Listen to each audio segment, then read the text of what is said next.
If you like the story, you can support the author on Patreon. Link is in the description. Chapter 345, He Should Be Thanking Him, Bonus. After the suicidal attack by the Shadow Monarch, which reduced his LP to 0, Zane was left half kneeling on the ground, his head bowed, not getting up for a long time. He looked as if he were pondering the meaning of life, or perhaps some philosophical question like, "It's over." A student watching the live stream swallowed hard. He couldn't explain why, but he didn't even dare to breathe too loudly right now. It was as if speaking would disturb some terrifying existence. Too scary. Maybe it was just his imagination, but ever since chaos appeared, he felt as if an unsettling darkness had been swirling around Kira. Even after the duel ended and the projection disappeared, it lingered faintly. It made him seem even more intimidating. None of the students spoke for a while, only silently sucking in cold breaths. It had only been a few days, and yet the big boss of Yellow Dorm seemed to have made another breakthrough. He felt even stronger than before. Just how many people in this world could actually stop this guy now? Though they weren't checking forums at the moment, the campus forum was probably exploding by now. Breaking news. A new king is born, the end of Kaiser's undefeated legend. Fujiki Kira is unstoppable. Those were probably the kind of posts filling up the board. The academy's future looked darker than ever. Kira walked over to Kaiser, reaching out a hand. Zane hesitated, but eventually took it, letting Kira pull him to his feet. "You okay?" Kira asked with a smile. "No, not really." That was what Zane thought deep down, but in the end he just nodded.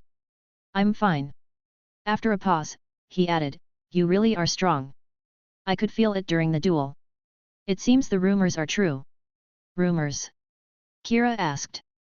"They say you're on a whole different level from the rest of us now." Zane smiled wryly. "The claim that no one in Duel Academy can match you isn't an exaggeration at all.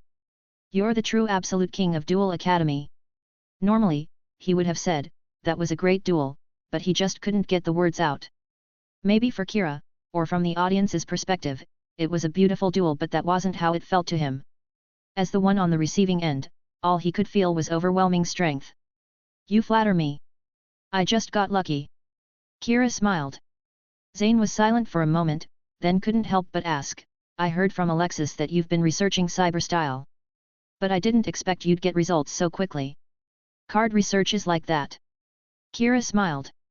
"If you find the right direction and truly believe the monster you imagine exists, then it does exist." Zane suddenly remembered that the legendary Duel King Yugi Muto had said something similar. It was said that when Yugi and Seto Kaiba first encountered the legendary five-headed dragon, Yugi fused his own Black Luster Soldier with Kaiba's Blue Eyes Ultimate Dragon to create a new ace, Dragon Master Knight. At the time, Kaiba was shocked. Even the card printing company didn't know those two could fuse. How did Yugi know Dragon Master Knight existed? Yugi replied that he didn't know either. "But as duelists, you must always have faith. If you believe it exists, then it does. If it hasn't appeared, it means your faith isn't strong enough." Was this the essence of printing cards? Zane looked at Kira again, his expression growing even more complicated. He suddenly realized that it wasn't just in dueling. This person had already gone far ahead in so many ways. The rest of them could only look up to him. By contrast, he himself had sat on the throne as Kaiser of the Academy for 3 years, satisfied with the status quo, never breaking through his bottleneck. Maybe years of dominating in his own environment had made him complacent, convinced he'd found his path and could rank among the top duelists. Little did he know, the world of dueling outside the Academy was much broader, and the path he'd insisted on had already come to a dead end. He couldn't go on like this. "I lost. According to Battle City rules, here's my puzzle card." Zane handed the puzzle card to Kira, then drew out another card. Kira raised an eyebrow. "Whoa, Cyber End Dragon." Even he was surprised, looking curiously at Zane's Cyber End Dragon. "Isn't that?" "Yes, it's my ace, my soul, and my most important old friend. No matter what obstacles I've faced, I've always overcome them with it." Zane stared at the card, somewhat dazed. "But maybe, at some point, I started relying too much on my old friend. I used to think this was my style of dueling, always winning together with my old friend. But after dueling you, I realized maybe that was just a nice-sounding excuse. The truth is, maybe I was just too dependent on it. So maybe it's time to stand up and, as a duelist, seek a new path." Kira was silent for a moment. Looks like this duel really worked. Zane's having a breakthrough already. Hopefully it's not too much of a breakthrough. Wouldn't want him to completely lose his nerve. For the tournament, the loser has to hand over a rare card, right? This is my rarest one. Zane said seriously. I hope you'll accept it. Kira looked at him intently. Then he pushed Zane's hand back. No. You keep it. Zane, you've already realized what you needed to. That's enough. As a duelist, I'm sure you'll go even further now. Kira smiled. If you really insist, then let's compromise. Give me that one. He pointed at Zane's deck. Cyber Twin Dragon. Zane was stunned. He doesn't want Cyber End, but wants Cyber Twin? He had more than one of each, but in terms of rarity and value, Cyber Twin was far inferior to Cyber End, which was the pride of Cyber style. Yes, Cyber Twin is fine. Kira smiled. If you find your own path and become stronger, come duel me again. If you win, I'll return Cyber Twin to you. How about it? Zane suddenly felt like he understood. In fact, during the duel, he'd sensed it more than once. The other side seemed to be trying to teach him something through the duel. His current thoughts and realizations seemed to be exactly what the other had hoped for. Maybe he was guiding him through the duel? Then this proposal was probably also meant to encourage him. Indeed, he could feel now that Kira was already on a different level. Throughout the duel, he'd felt Kira was calmly in control. It wasn't a showdown between evenly matched rivals, but more like a senior guiding a promising junior. Feeling he understood, the gloom that had built up in Zane's heart during the duel dissipated, replaced by gratitude. He took out a Cyber Twin Dragon and handed it to Kira, nodding firmly. It's a deal.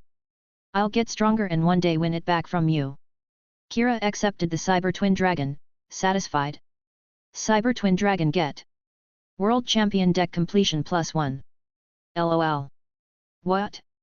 Cyber End Dragon? That thing's just an overpriced brick. Zane should be thanking me. Chapter 346, The Secret Plan in Motion, Bonus. With this, you have all 6 puzzle cards now, right? Zane said. Yeah, Kira replied. Sorry for taking your shot. Zane shook his head with a smile. No, we're competitors. Duelists have to carve their own path with their own hands. Since you won, it's only right that you advance first. Then, pausing, he added confidently, but I'm not dropping out. I'll win the last 2 puzzle cards as quickly as I can, make it to the finals, and face you there again. Is that so? Good luck. Kira smiled. But even then, I won't go easy on you. I'd expect nothing less. Zane waved and prepared to leave. Now that he was down a puzzle card, he'd need at least 2 straight wins, so he had to hurry. But just as he was leaving, he paused, remembering something. Oh, right. He turned to Kira, hesitated, then asked, with Chimer Attack Fortress Dragon, did you develop it because you believed in its potential? Kira nodded. Of course. Zane thought for a moment. Chimer Attack Fortress Dragon he had one too, though he rarely used it. But even after holding onto it so long, he'd never noticed its other possibilities. So this is the difference talent makes. In the anime, Chimer Attack Fortress Dragon isn't a contact fusion. Its attack is 0, can't be destroyed in battle, and deals 0 battle damage to its controller. Its effect allows it to attack once for each fusion material used, and each attack deals 400 damage to the opponent. So, if you fuse 10 monsters, it can hit 10 times for 400 each, enough to finish the game at once. Still, even then, it didn't feel as impactful as Kira's revised version. No, impactful isn't the right word, psychologically devastating is better. Though it's a Cyber Dragon fusion monster, it's basically a Cyber Dragon killer. It just devours the opponent's monsters for free, needing no resources. Even thinking back to their duel, Zane still felt a bit stifled. It's the ultimate inside agent for Cyber Dragons. Such a twisted Cyber Dragon, just, wow. Say, does your lab have any more Chimer Attack Fortress Dragons? Zane finally couldn't help but ask. I want to buy one. Kira laughed. If you can't beat them, join them, hey? But given Zane's standpoint, it was only natural. First, this was a brand new Cyber Dragon fusion form. As a Cyber Dragon specialist, he couldn't accept not having a main deck monster that someone else did. Second, Chimer Attack Fortress Dragon isn't just a cyber dragon killer, it's a machine-type killer for anyone playing cyber dragons. With it, Zane's deck could devour any number of machine-type monsters on the opponent's field for free. That's why Chimer Attack Fortress Dragon is meta-defining. Its two strongest uses are, when you run into another cyber dragon player, and when you, as a cyber dragon player, face a machine-type deck. Later, when Jinzo's user comes to challenge the cyber dojo with a full machine deck, seeing all his Jinzos devoured by Chimer Attack Fortress Dragon in a single turn will be hilarious. We don't have any spares yet, but it's under development, Kira smiled. Our team has found that cyber dragons have incredible untapped potential. There's a ton of room for development. I'd been thinking about this for a while. He reached out to Zane. If you are interested, we'd be happy to have you join our team. Having just experienced Kira's latest research firsthand, Zane didn't hesitate. He shook Kira's hand. All right. Kira was pleased as well. With Zane on board, Cyberstyle's future development should be much smoother. Come to think of it, Chancellor Shepard is actually the head of the Cyber Dojo. If they're doing cutting-edge cyber research, it's only right to hit up the Chancellor for funding after the tournament. Just as they finished shaking hands and sealing the deal, thunder rumbled in the distance, as if muffled thunder rolled behind dark clouds. Everyone instinctively looked up. Rain? That's odd, Kira muttered. Wasn't it supposed to stay dry during the tournament? The forecast had said there'd be no rain these 2 days. And even if it did, surely President Kaiba would fire a missile into the sky to keep his beloved tournament from being interrupted by rain. But along with the rain came wind. A violent storm, like a raging beast, was bearing down on Duel City. The once peaceful streets turned chaotic in an instant, the sounds of wind and thunder blending into a symphony of destruction. The deep blue sky swiftly became a heavy leaden grey, clouds churning like boiling water. Trees bent under the wind, leaves swirling through the air like green snow. Lightning split the clouds, illuminating the city.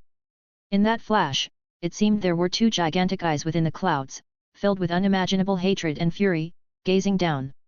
Is it time? A man stood at the docks, looking up at the churning black clouds, speaking lazily. He was of average height, sturdy but not overly muscular. Wearing a custom dark suit, the tie loosely knotted, fluttering in the wind. Isn't it a bit early? He said. It's not early, a voice replied in his headset. The timeline was always set for the Battle City tournament. It's about time. The adjudicator will arrive in Duel City in 1 day. Everything must be ready. Really? But we don't have the sealing device yet, right? The man said. That's exactly why we're here. We must get it during the tournament, no matter what. As he spoke, a cold voice sounded behind him. I don't know what you're planning, but sorry, this is where it ends. The man turned at the sound, squinting slightly. Oh, something interesting's about to happen. I'll call you back. His contact asked, what is it? Someone's there. Yeah, and you'll never guess who. A smile crept onto the man's lips. Seto Kaiba. P.S. Bonus chapters at 2000 PS. Chapter 347, The Alien Worm. Seto Kaiba. The moment the man finished speaking, his contact became agitated. Wait, Luca, don't act. He's mine, I have to. Sorry, buddy, but first come, first served. Since I saw him first, he's mine. Luca said lazily, looks like I'll be the one to take him down. No, Luca, you. The other end was abruptly cut off. Luca put away the communicator, looking at Kaiba with anticipation. Oh? So eager to become my next stepping stone. Kaiba crossed his arms and sneered. Above, storm clouds still churned, the wind whipping across the dock and sending Kaiba's coat flying like a cape. Interesting. The man stood up. Seto Kaiba, the legendary duelist, second only to Yugi Muto. I've wanted to take you on for a while. Kaiba's smile vanished, his eyes narrowing as he sized up the man. His words sounded like a statement of fact, but also a deliberate reminder that he was second to Yugi and it was annoyingly hard to refute. So, you're Luca, right? One of the remaining two of the new Doma 3 swordsmen, Kaiba said calmly. I'm flattered you know me, Kaiba. Humph. Of course I know you, a soon-to-be defeated stepping stone. Then new Doma's 3 swordsmen will be down to just one. Just a rat that slipped in. Ha ha ha, as expected of Seto Kaiba so arrogant, just like the legends say. Luca unfolded his dual disc with a chuckle. But be careful. Even a rat might bite a beast to death if it gets the chance. Humph, is that so? I'll look forward to it. Kaiba snapped open his dual disc as well. At the same moment, a transparent ripple spread out from him, like a sea of data materializing into a blue field, engulfing both duelists. Luca raised an eyebrow. At that moment, Mokuba appeared behind Kaiba, grinning.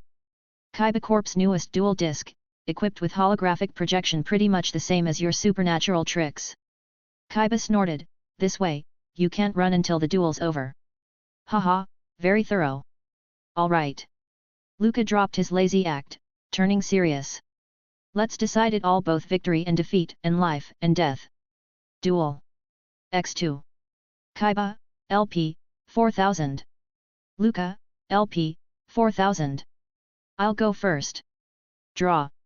Luca said. I set a monster face down, and one card face down. Turn end. My turn. Draw. Kaiba drew. I summon Vorse Raider. Vorse Raider, ATK 1900. One of Kaiba's most common low-level monsters in the anime, even making cameo appearances in GX. Vorse Raider, attack the face-down monster. With a roar, the beast warrior swung his axe at the set card, slicing it in half to reveal a creepy insect in the shattered projection. You walked right into it, President. Luca said. You attacked Man-Eater Bug. When this card is flipped, it destroys a monster on the field. Say goodbye, Vorse Raider. With a last thrust, the bug stabbed forward, piercing Vorse Raider's chest before both shattered and vanished. A perfect 1-for-1. That bug, hey. Kaiba sneered.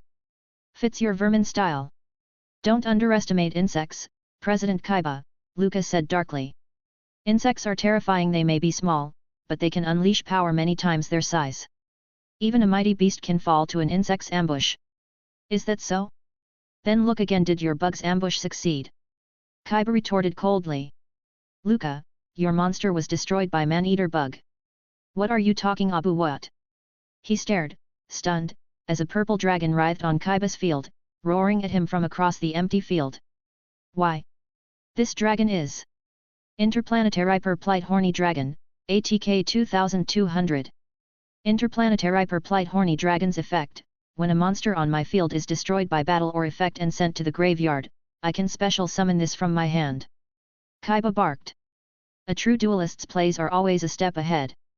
This petty trick was already within my calculations. Interplanetary Perplite Horny Dragon, direct attack. The impact, projected as a solid strike, felt like being hit in the chest by a flying hammer. Luca nearly staggered from the blow, blood rising in his throat. Luca, LP 4000 LP 1800. I set 2 cards and end my turn. Kaiba set 2 cards in his back row, face impassive. So this is all new Doma's swordsman amount to? You're not even in the same league as before. I actually had some hope. Luca caught his breath, dusting himself off. Impressive, Seto Kaiba, but to be underestimated like this is annoying. Then let me show you the power of a swordsman of New Doma. Luca composed himself. My turn. Draw. He revealed a card in his hand. I normal summons X insect. A monster materialized, a viscous green liquid oozing out, rimmed with a strange silvery sheen under the moonlight, writhing and morphing until forming a bizarre entity. Some kind of 4-legged starfish, its center a deep, black hole-like mouth, squirming like a worm. Worms X, ATK 1800. Worm, hey. Kaiba looked a little interested. Worm archetypes were rare, though a few scattered cards existed. But a full deck was unusual. But for a Doma swordsman, nothing was surprising. Ugh, gross monster.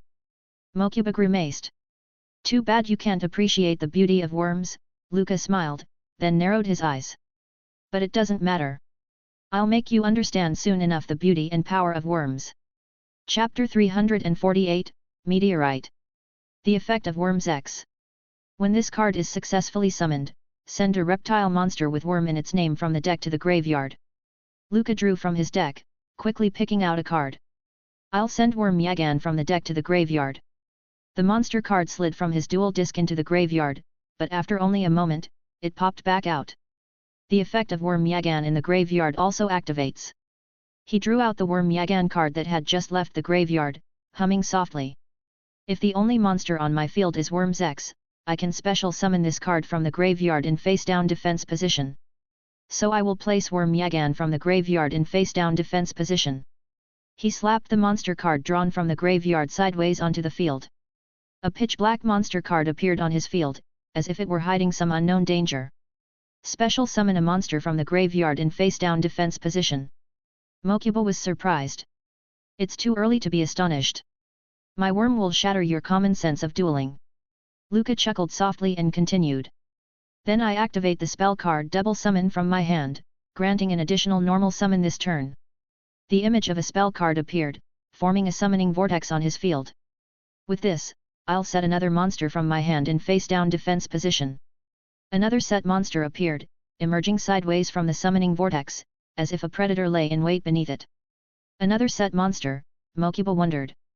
Is this a deck that specializes in hiding monsters for surprise attacks? Kaiba remained silent, arms crossed. Haha, you'll soon understand, Luca said in a low voice. Alien worm are no ordinary bugs. They are among the universe's most terrifying catastrophes, conquering countless worlds from planet to planet. They always descend from the sky, alongside meteors of destruction, carrying the embryos of invasion. When a meteor falls upon a new planet, it brings with it countless alien worm. The arrival of a meteor is the horn that signals the start of an alien worm invasion. No one can stop their march. Humph, what a boring fairy tale, Kaiba sneered. Ha ha ha, you're mistaken, President. What I'm describing is exactly what you are about to face. I activate the trap card W Nebula Meteorite. His set card flipped over, and at the same time, a real meteorite of destruction fell from the sky. W Nebula Meteorite turns all face-down monsters on the field to face-up defense position. The meteor crashed down, and the shockwave flipped both of Luca's worms. Worm Apocalypse, Def 200. Worm Yagan, Def 1800. An experienced duelist like you should already know what's coming, right? Luca smiled. Kaiba narrowed his eyes slightly. Flip effect monsters. Correct. The moment they're flipped, both monsters' effects trigger, Luca said. When Worm Apocalypse is flipped, destroy one spell or trap card on the field. I'll destroy your set card on the left. Kaiba's set trap card flipped up Attack Guidance Armor, one of his usual traps that can change an attack target. Mokuba, brother's trap is. Alien worm don't target just traps. Luca declared. Worm Yagan's effect. When this card is flipped, return one face-up monster your opponent controls to their hand. I'll return Interplanetary Purplight Horny Dragon to your hand. The purple dragon was enveloped in alien worm energy, transformed into a beam of light, and shot back to Kaiba's hand. With that, your defenses are broken, Luca shouted. Now, Worm's X, direct attack. With the line breached, Worm's X's attack struck Kaiba directly. Kaiba staggered back a step, frowning slightly. Kaiba, LP 4000 LP 2200. Humph, a halfway decent rat, Kaiba said coldly. Still so confident? As expected of the president, Luca smiled. Unfortunately, the worms flipped by W Nebula Meteorite are in face-up defense position, so they can't attack this turn. That ends the battle phase for now. He drew 2 more cards. Then I'll set 2 cards and move to the end phase. At the end of the turn after W Nebula Meteorite is activated, its follow-up effect triggers. A sinister wave swept across his field. Zex, Yagan, and Apocalypse all curled up and were set face down again. Mokuba wondered. Why did the worms turn face down again? W Nebula Meteorite's follow-up effect. At the end of the turn after this card is activated, all reptile and light attribute monsters you control are turned face down in defense position, then, you draw cards equal to that number. I have 3 reptiles, so I draw 3 cards. Luca drew 3 cards in one go. Not only do they get reset, but you also get to draw cards. Mokuba soon realized the gravity of the situation. When Worm Apocalypse is flipped, it destroys a card. When Worm Yagan is flipped, it bounces a monster. In other words, no matter what monster Kaiba summons, as soon as he attacks and Yagan flips, it'll be bounced. And even if he doesn't attack, next turn the opponent will just flip it themselves and bounce something anyway. These worms are so troublesome. Ha ha ha, looks like you're beginning to understand the beauty of the worms. But that's just the tip of the iceberg. Now, it's time to show you their true power. Lucca shouted. W Nebula Meteorite has another follow-up effect. At the end phase of the turn after it's activated, you can also special summon a level 7 or higher light reptile monster from your deck. I summon Worm King.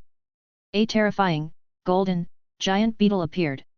Its upper half was a humanoid king with 4 arms, while its lower half was a monstrous insect with horrifying jaws, as if it could swallow everything. Worm King, ATK 2700. Worm King. Kaiba looked up at the fearsome monster. So, that's your ace. Lucca just smiled, not answering directly. He wiped my brother's whole field, attacked directly, replenished his hand instantly, reset his bounce and destruction setup, and even summoned an ace monster in one turn. Mokuba looked at Lucca with increasing wariness. Is this guy actually really strong? P.S. Support me at patreon.com/absolutecode. Chapter 349, Endless Worms. My turn. Draw. I activate Pot of Greed to draw 2 cards. Kaiba drew his cards. Worms, hi? This is getting interesting. Then let me show you the form of the strongest light dragon.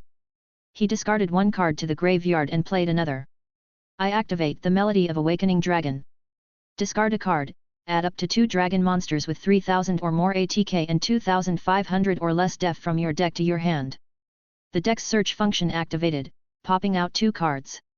Add Blue Eyes Alternative White Dragon and Blue Eyes White Dragon to my hand.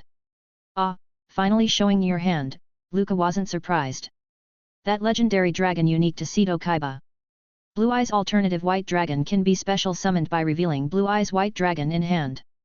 Kaiba raised his card high, and dazzling white light erupted from it. Appear. Blue Eyes Alternative White Dragon. A brilliant silver arc streaked across the sky like a meteor. The dazzling white dragon of light appeared, spinning amidst the gathered stars. Blue Eyes Alternative White Dragon, ATK 3000. Just as the reports said, Alternative White Dragon has appeared. Lucca narrowed his eyes. Such an easy summoning condition, plus the ability to destroy a monster once per turn without triggering flip effects, it truly is a terrifying card. With Alternative White Dragon, you can remove Yagan without triggering its effect, right? Kaiba said nothing. But unfortunately, it's not that easy, Lucca declared. I activate my set card Trap of Darkness. If my LP is 3000 or less, I pay 1000 LP and banish a normal trap from my graveyard to gain its effect. Lucca, LP 1800 LP 800. He's going to copy the trap's effect. Oh no. Mokuba realized. That's right, I'll gain the effect of W Nebula Meteorite. The meteorite of alien worm invasion slammed down again, bringing a deafening roar. His 3 set monsters flipped over in succession. W Nebula Meteorite effect, flip all face-down monsters to face-up defense position, Lucca called out. Yagan, Zex, Apocalypse, all flip. Worm Apocalypse, def 200. Worm Yagan, def 1800. Worm Zex, def 1000. No need to explain Zex's effect. When flipped, return an opponent's monster to their hand. Blue Eyes Alternative White Dragon back to your hand. Before it could even unleash its power, Blue Eyes Alternative White Dragon turned into white light and returned to Kaiba's hand. Then comes Apocalypse's effect. When flipped, destroy a spell/trap on the field. I'll destroy your last set card. Kaiba's remaining back row was destroyed by the worm's attack. It was revealed to be the spell card Polymerization. Pohahaha, so your face down was Polymerization, classic, President. Lucca said. Anyway, this puts you in a tough spot. Blue Eyes Alternative White Dragon's special summon can only be used once per turn, right? And even if you still have Interplanetary Perplite Horny Dragon in hand, you can't activate it. That card can special summon itself when a monster is destroyed, a strong backup plan. But Alternative White Dragon was returned to hand, not destroyed, so that card can't be used. He paused, looking more pleased. I told you, don't underestimate my worms, even the mighty Blue Eyes will have a tough time. I set 2 cards and end my turn. Kaiba ignored his taunts, speaking coolly. Then, in the end phase, the follow-up effect of W Nebula Meteorite resolves, Lucca said, all 4 worms on my field are set face down again, and I draw 4 cards. He drew 4 cards, then began searching his deck. Then, special summon a level 7 or higher light reptile from my deck. The noble leader of the worms appears. Worm Queen, arise. Worm Queen, ATK 2700.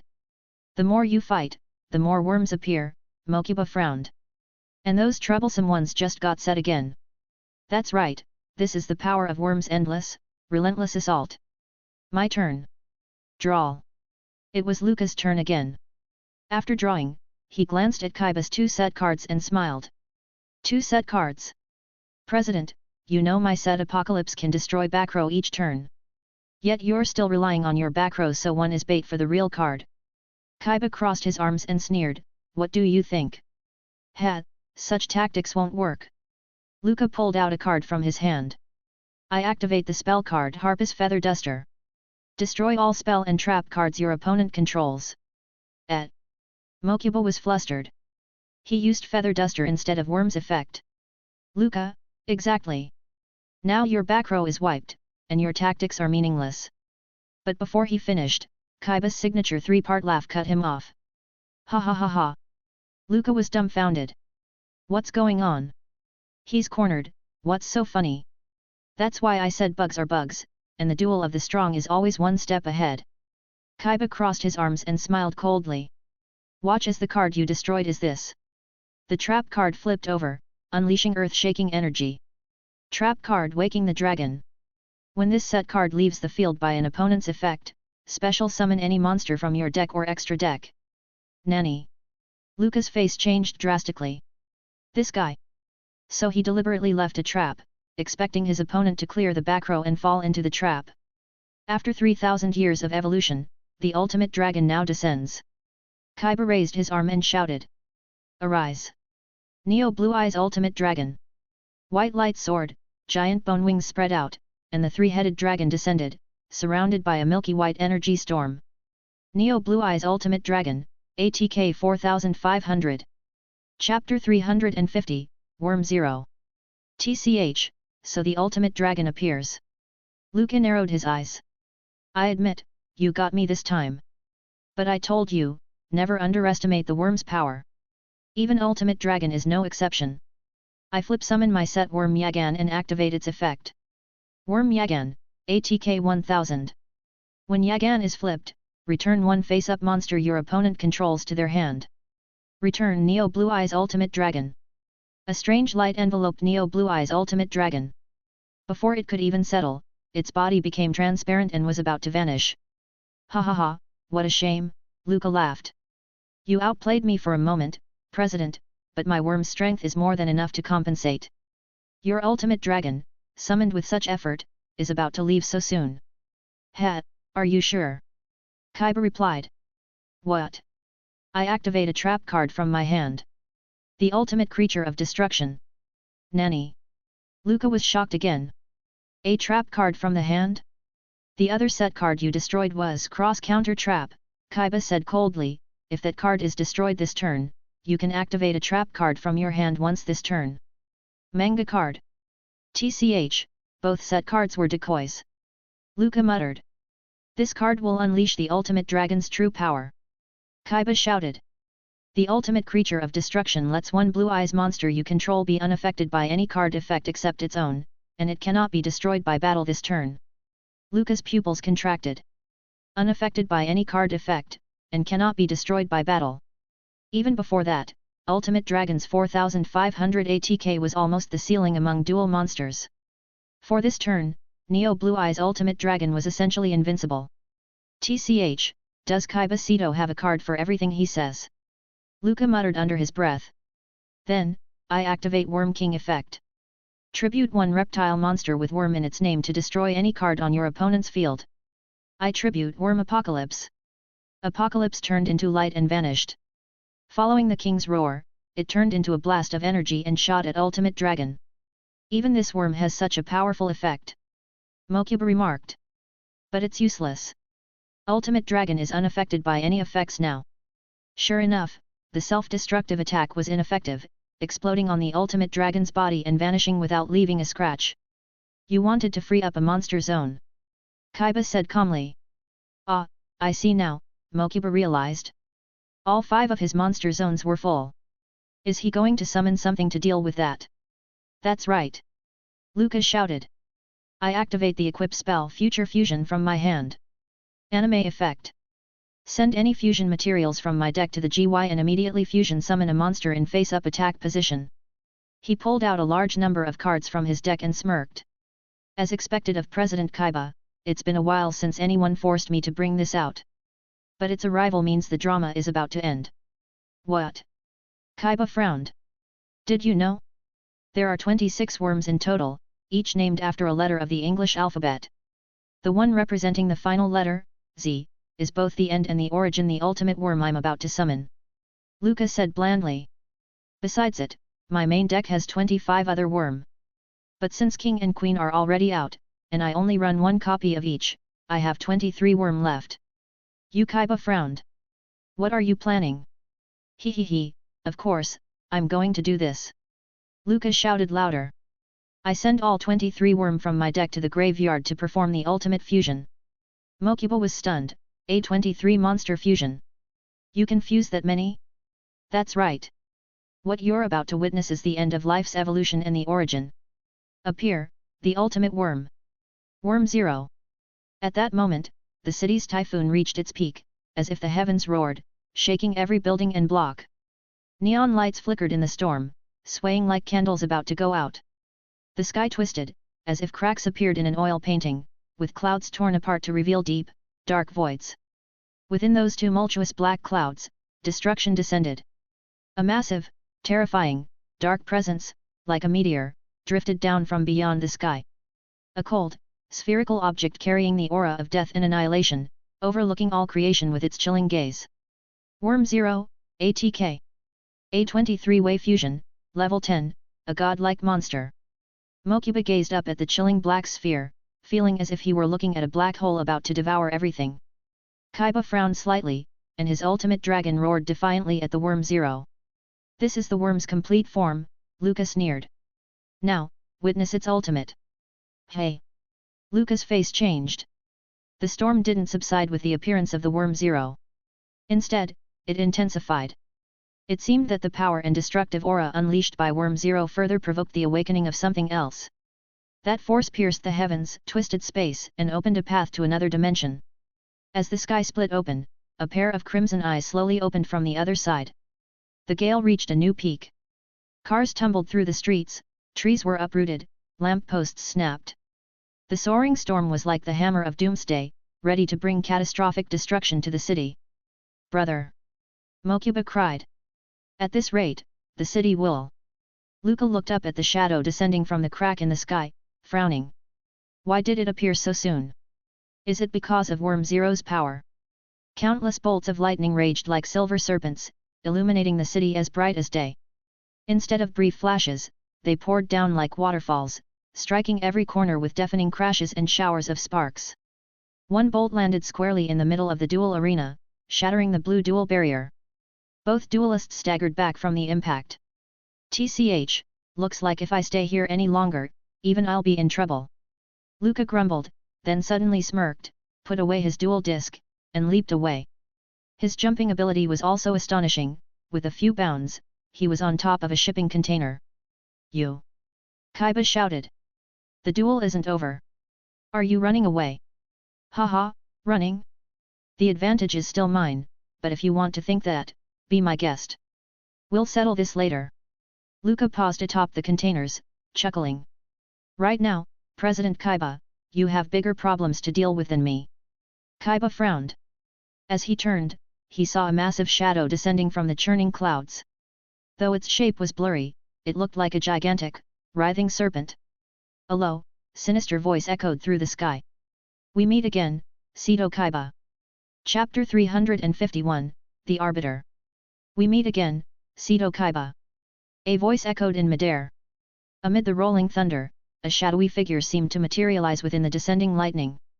The figure was half-transparent, ghostly, hands clasped behind his back, gazing down at Kaiba from above. This feeling. Kaiba looked up and frowned at the man. Darts, is that you? The man smiled slightly. Very perceptive, President Kaiba. But no, I'm not Darts, he replied. As you know, Darts no longer exists. The nameless pharaoh defeated him, ending his 10,000-year plan. As a loser, he could only sink into the sea with his long-lost kingdom of Atlantis. Kaiba folded his arms. So now there's another fool wanting to pick up where he left off. He paused, frowning. Arbiter, that's what you call yourself, right? So what are you, the one who passes judgment? No, President Kaiba. Not the one who passes judgment, I am the judgment itself, the man said calmly. There are countless causes and effects in this world. When humans make choices, seeking to satisfy their desires and pursue their interests at any cost, they create causes.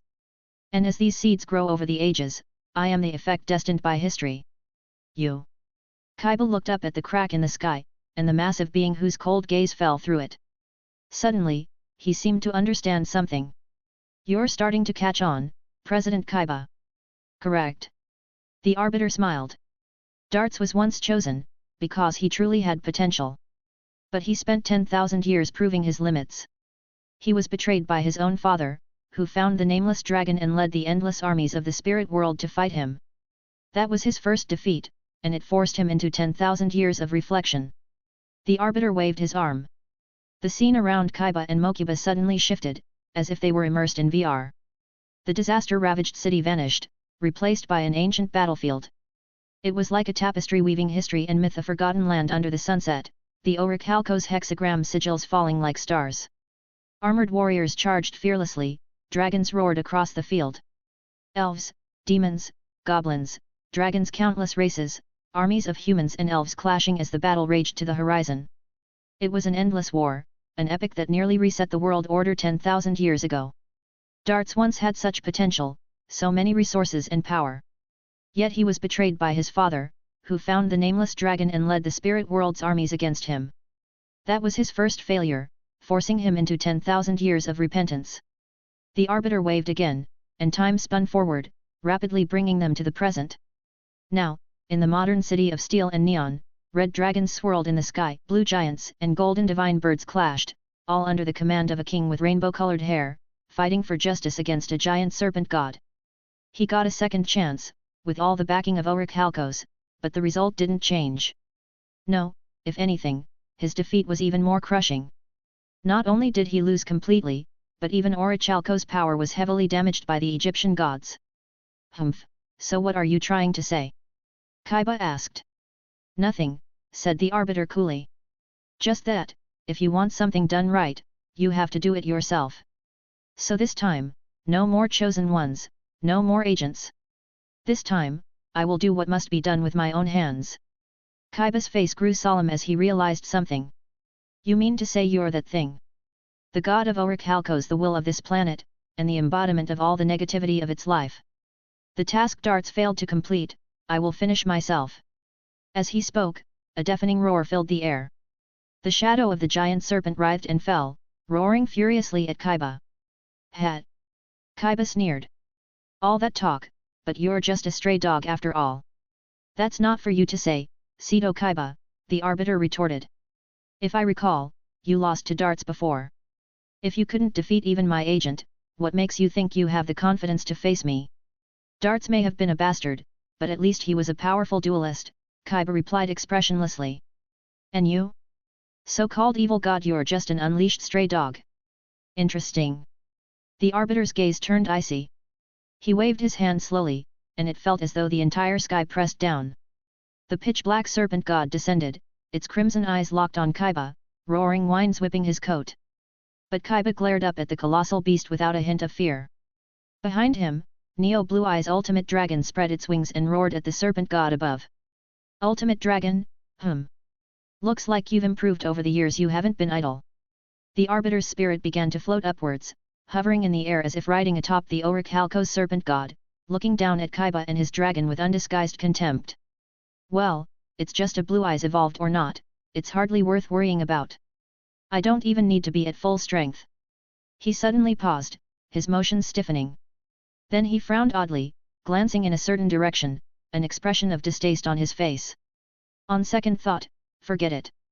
With those words, the storm abated.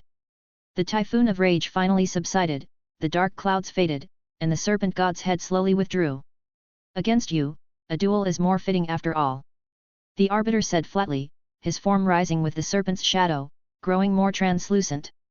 On the final stage of Duelist Kingdom, I'll be waiting for you, Seto Kaiba. With that, the arbiter and the serpent god's shadow vanished together. In moments, the clouds dispersed and the storm dissolved, leaving only a ruined cityscape. Brother! Mokuba hurried to Kaiba's side. Why did that guy leave so suddenly? Was he scared of the evolved blue eyes? Kaiba frowned, silent. He didn't think so. To be honest, though he had confidence in blue eyes, he felt that if he had to fight the evil god here, even if it wasn't fully revived, it would be a hard battle to win. The arbiter had shown great confidence, so why the sudden shift and hasty retreat, as if something had alarmed him? Kaiba recalled that the arbiter had glanced at something before leaving, and followed that gaze. By coincidence, he saw Kira walking up from the main street. President? Mokuba. Kira approached, looking around in confusion. What just happened here? Kaiba. Could it be, was he afraid of this kid? Chapter 352, Suspension. Seeing Kira appear suddenly, Kaiba frowned, saying nothing but feeling a little suspicious inside. That slippery serpent, could he really be afraid of Kira? Not afraid of me, Seto Kaiba, but afraid of this kid? At the thought, Kaiba folded his arms, the corner of his mouth curling in a meaningful, cold smile. Interesting. Kira, not knowing what just happened, had no idea what the president was thinking. He just saw Kaiba staring at him with a strange, unreadable smile, which made him uneasy. Ahem, what happened just now? Kira asked. It suddenly looked like the end of the world. What's going on? It was the new Doma, Mokuba explained. Looks like this duelist kingdom isn't as simple as we thought. The ones you investigated at the local branch were probably just cannon fodder. The real enemy has already infiltrated the tournament. The real enemy, so, top agents from Doma HQ. That matched what Kira had heard before. We just fought one of New Doma's 3 swordsmen. Honestly, he was pretty strong, Mokuba said. He used a worm deck endless flip effects, and the more you fight, the more bugs there are. And there was that last monster, Worm Zero, which didn't fully appear but looked like a real threat. Worm, hey. Kira was familiar with the archetype, having a couple cards himself, but he'd never seen a full build. If he got a chance to duel that swordsman, he'd love to test himself and talk deck building afterward. That guy's name is Luca. He doesn't seem to have competed before, so we have little data on him, Mokuba added. I'll send you what info we have, especially about his deck, just be careful if you run into him. Thanks, Kira nodded. Many top duelists rarely appear at public events. The old Doma 3 swordsmen were the same 3 top-level duelists who seemed to come out of nowhere, with little fame or public record. Kaiba still said nothing, lost in thought, perhaps still mulling over the interrupted duel. The 3 walked back along the docks. Returning to the city streets, the storm had cleared, but the atmosphere was still heavy. The air smelled of damp earth and rotting leaves. Sand and rain streaked the windows of tall buildings. Trees leaned, branches broken, roots exposed. Streetlights flickered, casting mottled shadows. I've contacted the committee to suspend the tournament, Mokuba sighed. With the damage, we can't continue for now. We'll have to pause for a couple of days. He looked up at the sky. The rift had healed, but Mokuba still felt uneasy glancing that way. It was terrifying. That thing just showed its face and caused all this. The evil god of Orichalcos? Kira asked. That's my guess. Looks like Doma's leader is that thing or its avatar, calling itself the Arbiter. Mokuba said. Kira nodded in understanding.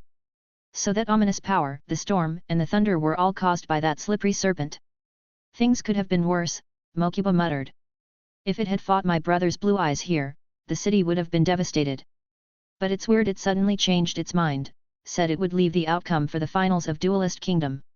I'm not sure what that means, but at least if we settle things in a duel, we don't have to worry about the city being destroyed. The serpent's sudden change of heart? Kira recalled Kaiba's earlier gaze and made a bold guess. Could it be, that thing is afraid of me? If it were before, Kira would have scoffed he was just an ordinary Duel Academy student, while the serpent god was a world-destroying demon lord who didn't even fear Kaiba. Why would it care about him? But after that incident in the spirit world, he had a hunch. It wasn't him the serpent feared, it was the sealed device he held, the Millennium Puzzle derivative. Back in its heyday, the serpent was crushed by the pharaoh's 3 Egyptian gods. It must have some trauma. Sensing the presence of the gods, it quickly made a hasty retreat. But that said, he didn't actually have any Egyptian god cards. What came out of the puzzle was just residual power without a card as a medium, he couldn't control it. Even if he had a card, it was unknown if the gods would accept him. God cards aren't toys. Those unworthy of them can be literally struck by lightning if they try to summon them in a duel. Back at Kaiba Corp Tower, Kaiba himself ordered the tournament halted, citing extreme dangerous weather for safety reasons. But while the official reason was weather, many of the contestants were top-tier duelists. After that bizarre storm and the signs in the sky, they could guess something supernatural was going on. The committees issued a notice. All duels during the suspension won't count for the tournament, Mokuba said, handing Kira a water bottle. Kira, feeling a bit thirsty, thanked him and gulped down a large mouthful. You've been efficient, Kira. You already have 6 puzzle cards and have qualified for the finals, Mokuba commented, sitting beside him. So far, only 3 duelists have assembled all the puzzle cards. Oh? Who are the 3? Kira asked casually. You, of course. And my brother, Mokuba smiled. President Kaiba would never let himself get eliminated. And the 3rd? That's another strong-seeded duelist, already famous, Mokuba said. The world's strongest elemental hero user, last year's world champion from America, Koyo Hibiki. Chapter 353, The Mission. Koyo Hibiki. Kira was a little surprised. So he came to this tournament too. He was a famous figure in the original series.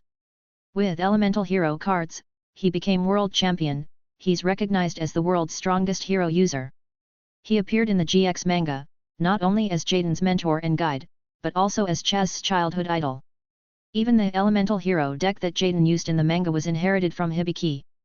After losing to the manga's ultimate boss Tragoedia and collapsing, Hibiki entrusted the deck he'd used to win his championship to Jaden. So legendary hero cards like Airman and Absolute Zero, famous among fans, were all originally Hibiki's. But in the manga's timeline, Hibiki should have been comatose when Jaden was still a child. Now, Jaden is in Duel Academy and Hibiki is competing, so this world line must be different. Jaden clearly doesn't have Airman, Absolute Zero, or the other powerful hero cards. Whether they know each other is uncertain. After all, Kira had realized he was in a world merging manga and anime elements. Some things followed the historical inertia, others diverged. Kira thought and asked, how long is the suspension? Not sure, maybe a day or 2. Or a week. Mokuba replied. They have to ensure safety, and the higher UPS need to handle procedures after such a big incident. I see, Kira said. That's fine. I wanted to ask, do you have a research and development team here? I'd like to learn about something. Now. Mokuba was surprised. You could, I guess, but are you planning to add new cards before the tournament resumes? Most duelists avoid tweaking their decks right before an important event, especially with unfamiliar new cards. For one, untested cards may not fit the deck, and using them without practice can disrupt your strategy. Plus, many believe cards need time to bond with their users. Even powerful cards can feel awkward at first, and only the most talented top deckers can maximize them right away. Even drawing Reggi when your opponent's field is empty, or Harp's Feather Duster when their back row is empty, can be useless. No, not necessarily to change my deck, just to learn something, Kira replied. I imagine Kaiba Corp has always had a team researching the Egyptian gods, right? Mokuba raised his eyebrows in surprise. The Egyptian gods? You're not planning to? He shook his head. No, absolutely not. Why? You don't understand, this is too dangerous. Not just anyone can get involved, Mokuba insisted. Even researchers have gone mad or worse just trying to study the god cards. Ever since the Egyptian gods disappeared, many have tried to recreate their power. But many have gone insane, some even died mysteriously. We figure this is a forbidden field for now, or maybe we just haven't found the right way in. Either way, it's too dangerous. For your safety, forget it. Don't worry, I'll be careful, Kira said calmly. I might have some connection with them soon. I just want to understand things, not join the team yet. Mokuba hesitated, then nodded. There is God card research, but it's high risk and highly classified. We don't have an independent team, we only have a joint project with Industrial Illusions. After all, the original God cards were made by them, they have more experience. He sent Kira a message. Kira checked his Duel Academy student terminal, it was a digital business card. His name is Franz, he's a key researcher for the God card team at Industrial Illusions, Mokuba said. I'll notify them, they can brief you on current progress. But don't get your hopes up. Adam the nameless pharaoh has been gone so long, and no one's managed to reproduce the god's power. That team's been stuck for years. Thanks, Kira said. He glanced again at the business card. Franz, lab coat, glasses. Wait. Wasn't he the guy who, in GX Season 2, stole the god card copy and actually managed to summon the winged dragon of RA? Elsewhere in Duelist Kingdom. As the roar of an engine echoed closer, a motorcycle stopped outside an abandoned warehouse. Luca cut the engine, took off his helmet, and ducked under the half-opened rolling door. I'm back, he called lazily. Footsteps approached, and a man stormed over, grabbing him by the collar. I told you Seto Kaiba is mine. The man snarled. Which part of that don't you understand? Relax, Lauren, he's still alive, isn't he? Luca, pinned against the wall, was unfazed, still lazy as ever. You'll get your chance. Lauren glared for a moment, then let go and stepped back. It's unexpected the arbiter appeared early. Didn't expect him to come to this tournament too. Luca straightened his clothes. The sealed device showed up, so we've had to accelerate things. Lauren's face was expressionless.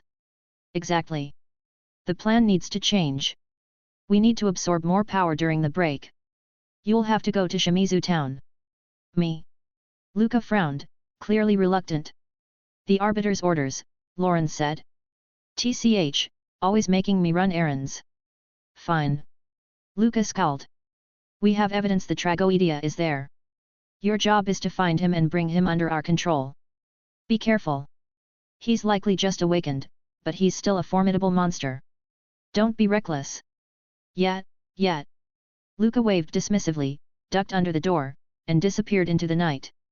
Chapter 354, Kira's Unique Perspective. Are you Fujiki Kira? A man wearing glasses and a white coat walked straight over and reached out his hand. Kira shook hands with him. Mr. Franz. That's me. Franz greeted him politely, nodded slightly, and adjusted his glasses. I'm Franz, the lead designer of the Winged Dragon of RA project in the God Cards research team at the Industrial Illusions. Kira sized him up and actually felt he didn't quite match the image he'd built up in his head. In the anime, Franz always appeared arrogant and aloof, not even putting their president Pegasus in his eyes. He'd swagger up to Pegasus and say, "Beat me if you think you can," leaving Kira with nothing but impressions like inflated and conceited. And this wasn't the type of arrogance born of absolute confidence in one's skill, like Seto Kaiba. It was more like the "it's sunny, the rain stopped, and now I'm awesome again" kind of misplaced self-assurance, a classic episode villain stereotype. But the man in front of him right now seemed well-mannered and spoke politely, which surprised Kira in a good way. Maybe in the anime, as the first person since the pharaoh's disappearance who could wield the power of the god cards, he'd just let the power go to his head, which is understandable. Even though he was just an episode villain and not even a great duelist, his talent couldn't be denied. He might have strayed down some dubious paths, but the field spell mound of the bound creator he invented did really manage to restrain RA and allowed him to harness the power of a god card in a duel. Regardless of whether his methods were right, he had truly solved a problem that had troubled even the Doma and the Tomb Keepers for years. He managed to summon a god with a mere mortal body and even used a copy card, breaking 2 taboos, and yet came out of the story unscathed. That was no small feat. Kira, you've made quite a name for yourself in academia lately. I've heard about the achievements of your lab, quite impressive for someone so young. Franz smiled, pushing up his glasses. I can't even imagine how far you'll go in the future. You flatter me.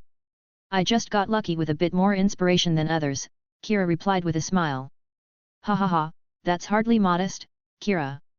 Franz said meaningfully, only those who've really worked in this field understand what you call a bit of inspiration is something no amount of effort can match. Kira smiled and didn't deny it. He had come to realize how, in research, finding the right direction made things much easier. When you know exactly which support cards and evolutions revolve around a card, and have a clear goal in mind, you're already a big step closer to success. But I must admit, I was surprised when you reached out to our team, Kira. God card research is taboo. Our president once even considered shutting down the project. He felt it shouldn't even exist. Mr. Pegasus, you mean, Kira said. But wasn't he the one who brought the 3 god cards into the real world in the first place? Yes, but he often regrets it. Says it's a power mortals shouldn't possess, that it never should have been made, and now that it's buried, it shouldn't be unearthed again, blah blah blah. Franz shook his head as he spoke. It was clear that, while less extreme than his anime version, he and Pegasus didn't really see eye to eye. As card designers, we should be striving to reach the very pinnacle of duel monsters. Now that we know what the summit looks like, he blocks our way with arguments about danger. You understand what I mean, right, Kira? Since Kira had come to learn about this taboo project, it was natural to assume he supported it. Of course. But Mr. Pegasus' concerns are valid. After all, so far, anyone who's tried to recreate the power of the god cards has been hurt to some degree. I don't deny there's risk, Franz said, shaking his head. But if you want to challenge the highest peak of dueling, danger is inevitable. As designers seeking ultimate power, how can we fear it? In fact, I already have an idea. He frowned, a bit annoyed. With this method, I'm at least 90% sure it'll work. Even ordinary duelists could briefly control a god card's power. But President shot down my idea. Kira knew exactly what he meant. The field spell Mound of the Bound Creator, as the name implies, shackles the gods. It uses brute force to suppress their power and avoid divine backlash. It seemed effective in the anime, but the risks were obvious. Sure, you could use the mound to protect yourself during a duel, but you couldn't hide there forever. Using cards that suppress the god's power to reduce risk. It's a valid approach, Kira said. But there are still risks, and the god's power is suppressed. If the spirit and duelist aren't in sync, it could have other consequences. I understand, Franz said. But this is the only method that's worked so far. No one else has come up with anything better. He paused, then his eyes lit up as he looked expectantly at Kira. Wait, does Kira have a unique insight? He'd already heard that many other departments had made breakthroughs after getting advice from Kira. If someone like him suddenly reached out, it was probably for a reason. Haha, I wouldn't say unique, but I did just have an idea, Kira said. Look, what if, instead of trying to copy the entire god card, we designed cards that only borrow part of the god's power, without replicating the whole thing? Franz was stunned. As an expert in god card research, he'd never heard this perspective before. All current research focuses on copying and controlling the god cards. But after all these years, progress has shown that this path is almost impossible. So why not try a different approach? Franz pondered. You mean fragmenting the god's power, spreading it across various derivative cards to gain part of its power? Something like that. Also, regarding the sun god, you know, as an expert, that the winged dragon of Ra has several forms, right? If you can't summon the full god, what about just one of its forms? The idea was novel and bold, a whole new world for Francis, who fell deep in thought. Kira stepped aside, smiling as he watched Francis ponder. Yes, that's right, he wanted Ra's egg. A bird egg that can devour 3 monsters at once, who wouldn't want that? Chapter 355, The Ra's Disciple, Bonus. Franz was hesitant at first, but after Kira continued to share his ideas, Franz's eyes lit up and he grew more and more excited. Besides proposing cards for Ra's other forms, Kira also suggested a series of support cards with godlike powers, as well as cards to help search and deploy the gods. They had actually tried developing these before.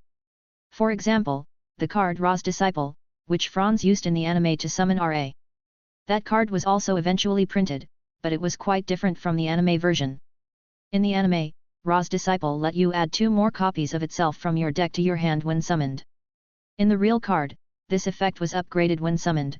Not only could you add 2 more copies from your deck, you could even special summon them directly, making it easy to get the 3 sacrifices needed for Ra. It sounds strong, but the card was saddled with a crippling self-limitation. As long as a Ra's Disciple is on your field, you can't special summon by any means except its effect. This severe restriction made the real card almost useless in serious strategies. By contrast, in previous metagames, the anime effect was much more powerful. Summoning one and immediately gaining 2 more cards was an incredible way to gain resources. Honestly, I think your Ra's Disciple card has a lot of potential, Kira said seriously. If possible, could you give our lab a copy for research? I suppose I could. Franz found it odd. But this card was designed just to quickly summon RA. If the God card summoning problem isn't solved, what's the use? Kira grinned mysteriously. Well, even though it's meant for RA, I think it might have unexpected potential. Despite its severe restriction, creative players discovered hidden potential in the Ra's Disciple. With as long as this card is on the field, its controller cannot special summon, the card became a tool for trolling. If you gave your opponent a Ra's Disciple, they couldn't special summon anything at all. So a derivative card meant to summon a god was repurposed into a lockdown strategy using various means to give a Ra's Disciple to the opponent, so they're stuck, unable to do much of anything. No special summons also meant you couldn't use it as a fusion, synchro, XYZ, or link material. You can't tribute it for a normal summon either, because the effect says, this card cannot be tribute except for the tribute summon of the Winged Dragon of RA. In other words, the Ra's Disciple is so devout it recognizes only RA, and in all other cases, it can't be used as tribute by any means. It's like an immovable nail. Once you stick it on your opponent's field, their mindset is likely to break. That's why RA is the most trollish god card. It has nothing to do with Merrick being the sunshine boy with the strongest god in Battle City. Even its support cards are trolls to the core. Alright. Franz agreed readily. Kira was now quite famous in card design, and many teams wanted his insights. Besides, the Ra's Disciple was just a regular level 4 monster, only valuable as RA support, and not much else. Franz generously promised to send Kira 3 copies for research. Kira was satisfied. Meeting the lead designer of the RA team had paid off. Even if he couldn't figure out the right way to harness a god card, just getting Ra's Egg and a Ra's Disciple was a great haul. Those 2 cards alone would be enough to show an opponent what the most valuable god card really means. When Kira met up with Mokuba again, Mokuba was heatedly talking to someone on the phone. Sounded like an argument. He ended the call and, seeing Kira, let out a long, exasperated sigh. This is a headache. The trouble never ends. About the tournament? Kira asked. Yeah. There was a huge disaster during Battle City, and a lot of people got hurt. Luckily, no deaths, but it's still a mess. Some people are demanding the tournament be stopped, saying it's too dangerous. But it'll go on, right? Of course, Mokuba said matter-of-factly. After all, it was the president's tournament. He'd never let it be cancelled halfway. It just means the next couple of days will be busy. Big Brother has to go back to meet the board. Actually, there's something I want to ask you. Mokuba hesitated. I'm not sure if it's appropriate. No worries, just say it. Kira waved it off. No point in holding back between friends. Alright. It's about that guy, Luca, the new Doma swordsman. After his duel with my brother, we looked into him. No solid leads yet, but the clues point to a town called Shimizu. Ever heard of it? Kira shook his head. No. What's special about it? That's the problem, we don't know. But if the clues are right, and that Doma swordsman went there right now. You think something's there? Kira said knowingly. We can't say for sure, just a guess. Kira nodded. You want someone to check it out. But if it's just to confirm something, you've got enough people for that, right? Yes, but for certain reasons, I want to send a strong duelist, just in case. Because? Mokuba hesitated again. Honestly, there was a duelist we know pretty well in that area. If it was him, I wouldn't worry. When I first noticed that town, I tried to contact him. But for some reason, I can't reach him. I've got a bad feeling. Oh? Who is it? Do I know him? You probably don't, but you've surely heard the name, Mokuba said. He's Joey Wheeler, who made the top 4 in the first Battle City. Comment. Chapter 356, in the end, it all comes down to dueling, bonus. Kira yawned, leaning against the bumpy window of the jeep, idly flipping through his cards. These were all cards he'd picked up during Battle City, quite a haul. He was sorting them into useful, undecided, and for sale piles, thinking about new deck ideas. It was barely dark, but the night was already thick like ink, with no moonlight. The forest seemed like a silent, ancient temple. Branches twisted like skeletal arms reaching out in the dark. Leaves rustled with the wind, sounding like ghostly whispers. The jeep bumped along a forest path, its headlights like faint fireflies. Wheels crunched over fallen branches and leaves with squeaky, creaky sounds. The man in the front passenger seat turned to him. "You're a duelist." He was a local guide, and both he and the driver had been arranged by Kaiba Corp to wait for Kira at the station. After arriving in the city, Kira transferred to this off-road vehicle, heading straight for Shimizu town. "Yes," said Kira. "Impressive. I really admire you duelists. I could never do it," said the guide. The driver joked, "With your brain? Forget it. Learn to play Kiruta first." "What's wrong with Kiruta?" The guide puffed up.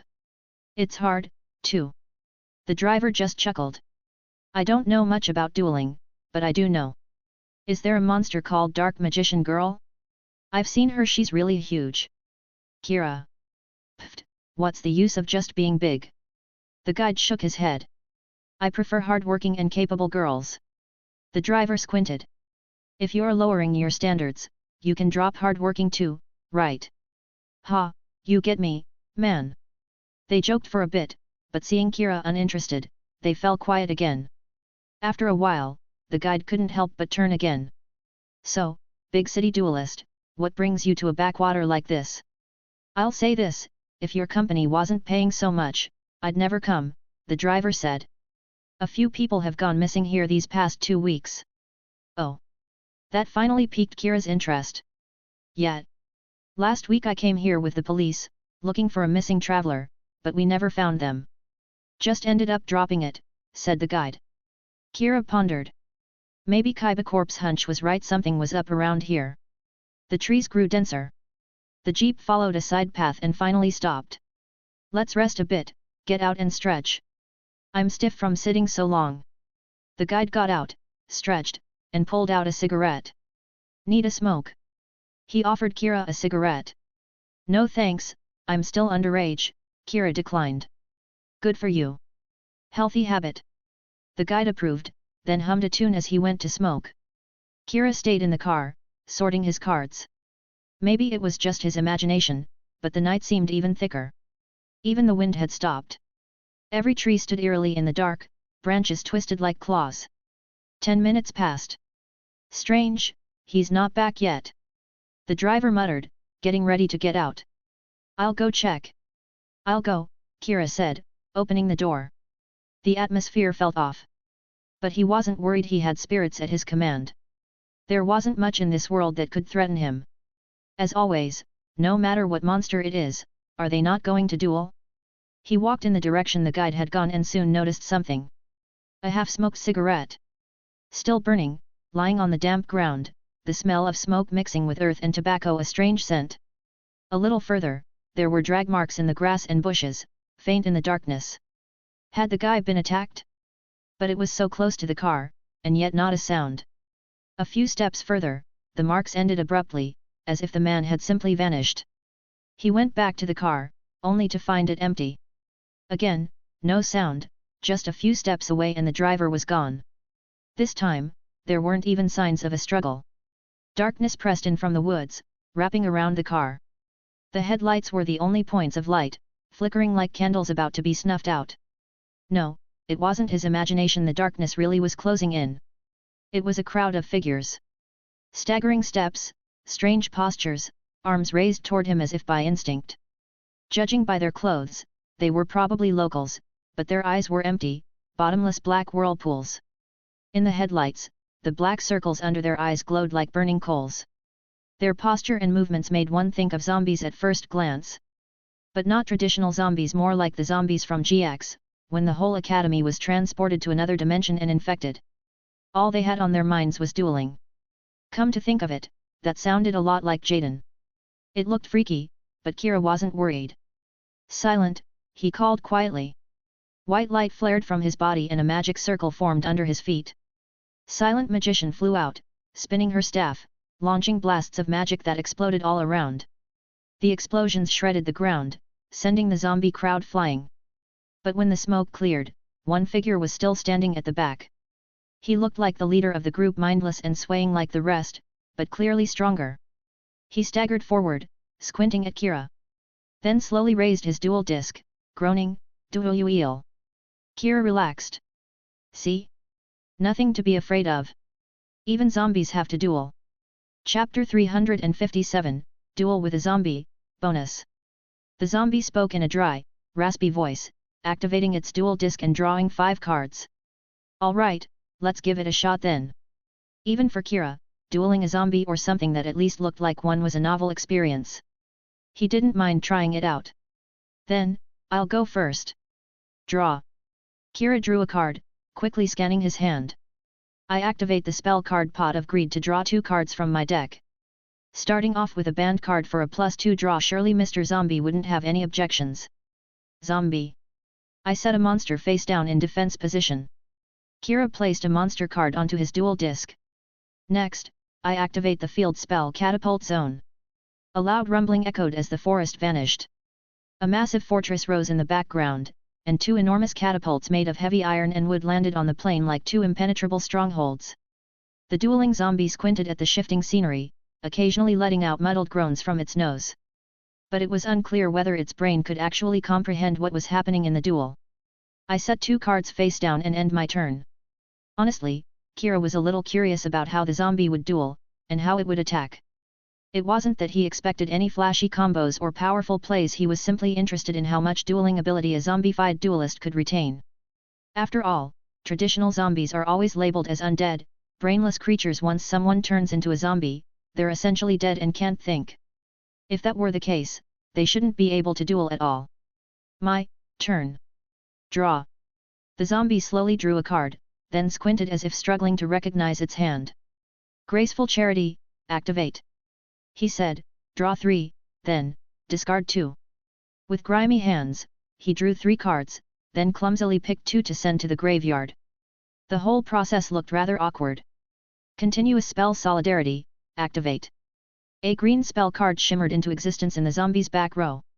Then, I summoned Blue Thunder T-45. A bolt of lightning tore through the sky and landed in the catapult zone. The jet's body was a deep sapphire blue, sleek lines flowing across its frame as it descended with roaring engines.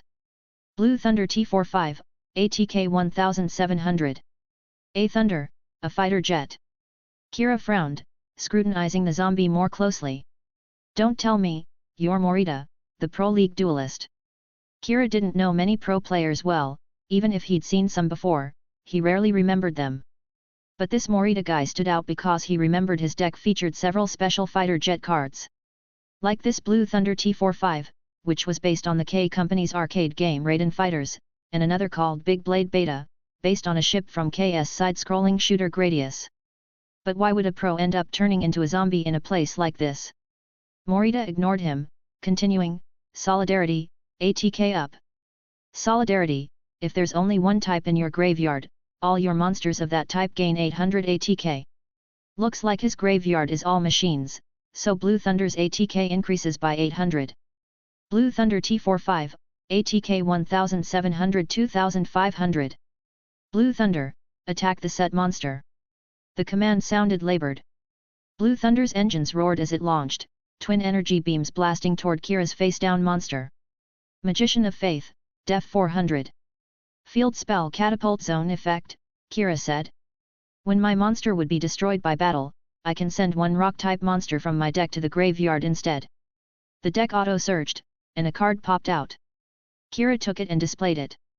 I send Tackle Crusader from my deck to the graveyard instead of destroying Magician of Faith. Catapult Zone's effect acted like a stone barrier, protecting the magician. The lightning beam struck the stone, sending shockwaves through the field. Now, I'll resolve Magician of Faith's effect. Kira smiled, tapping the now flipped magician. When this card is flipped, I can add one spell card from my graveyard to my hand.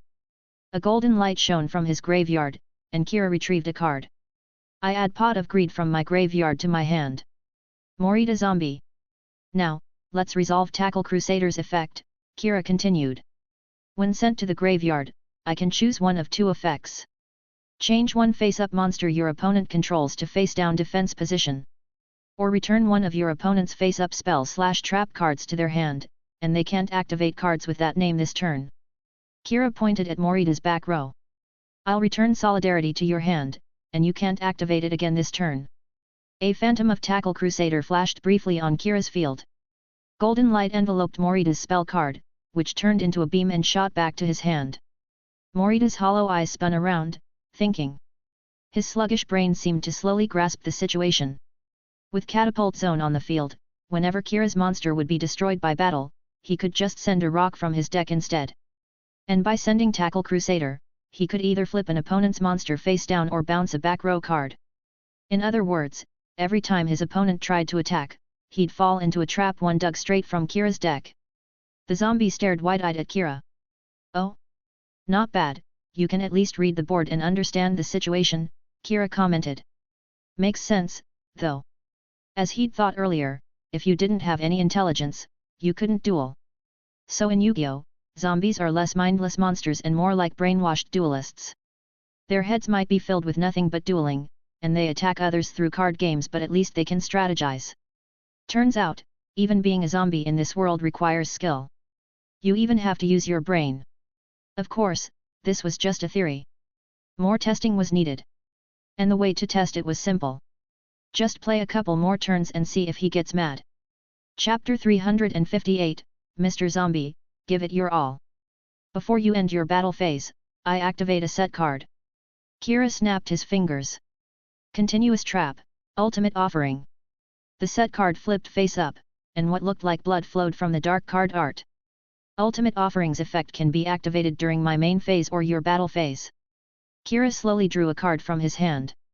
So, I'll use its effect now. Pay 500 LP to tribute summon a monster from my hand. I tribute Magician of Faith to tribute summon a monster in face-down defense position. Kira, LP 4000 LP 3500. Magician of Faith vanished in a shower of golden sparks, replaced by a mysterious face-down card.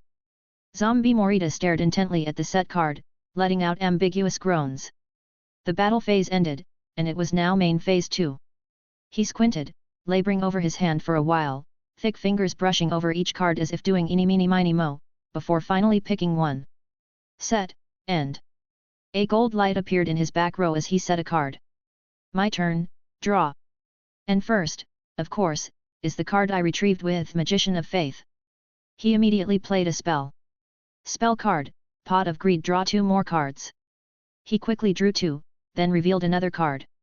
Spell card, Spider Web, I can add a card sent to the graveyard last turn to my hand. Anime card. He pointed at Morita's graveyard. I'll take your Graceful Charity. White threads shot from Kira's dual disc, snatching the spell card from his opponent's graveyard and returning it to Kira's hand. Now, activate Graceful Charity, draw 3, discard 2. Kira drew 3 and discarded 2. But one of the discarded cards is Learning Elf. When this monster is sent to the graveyard, I draw 1 card. Manga card. He glanced at his draw, added it to his hand, then looked at the zombie. Zombie Morita stared back with hollow eyes. So, you still have a clear grasp of the rules, but to what extent is your intelligence intact? Let's check. Kira flipped his face-down monster. Flip summon the set monster. And it's a massive monster, like a mountain made of stone, appeared on Kira's field, its sphinx-like visage exuding an imposing presence. Guardian Sphinx. Guardian Sphinx, ATK 1700. Guardian Sphinx's effect, when this card is flip summoned, return all monsters your opponent controls to their owner's hand. For a split second, Morita's zombie eyes seemed to twitch, maybe even glaring at Kira. Full field, non-targeting, AoE bounce. The massive Sphinx invoked its power. The Blue Thunder Fighter was helpless before it, forced to retreat back to Morita's hand under the statue's stern gaze. Back row bounced, front row bounced. Even though the zombie's face remained lifeless, his eyes now seemed a bit resentful. Or maybe it was just Kira's imagination. Kira rested his chin on his hand. Still needs more confirmation.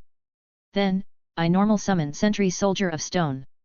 Sentry Soldier of Stone, ATK 1300. Sentry Soldier of Stone, used in the movie by Yugi, is a new version of the classic Giant Soldier of Stone. And the original was famous not for power, but for its legendary hidden effect, it could attack the moon and cause the sea to recede. Battle phase, Kira said. Guardian Sphinx attacks directly. The mountain-sized creature advanced, ready to crush with its sheer, overwhelming presence. But the zombie had a counter, shakily raising his head. Set card. Trap. The set card flipped open. A trap card stood before him.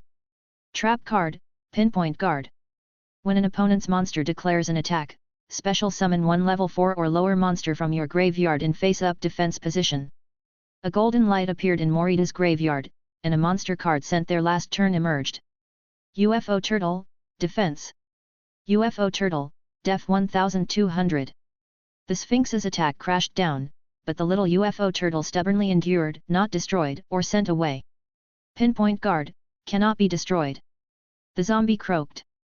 A monster special summoned by Pinpoint Guard cannot be destroyed by battle or card effects this turn. A literal iron wall. Can't be destroyed, hey? Alright, I won't attack.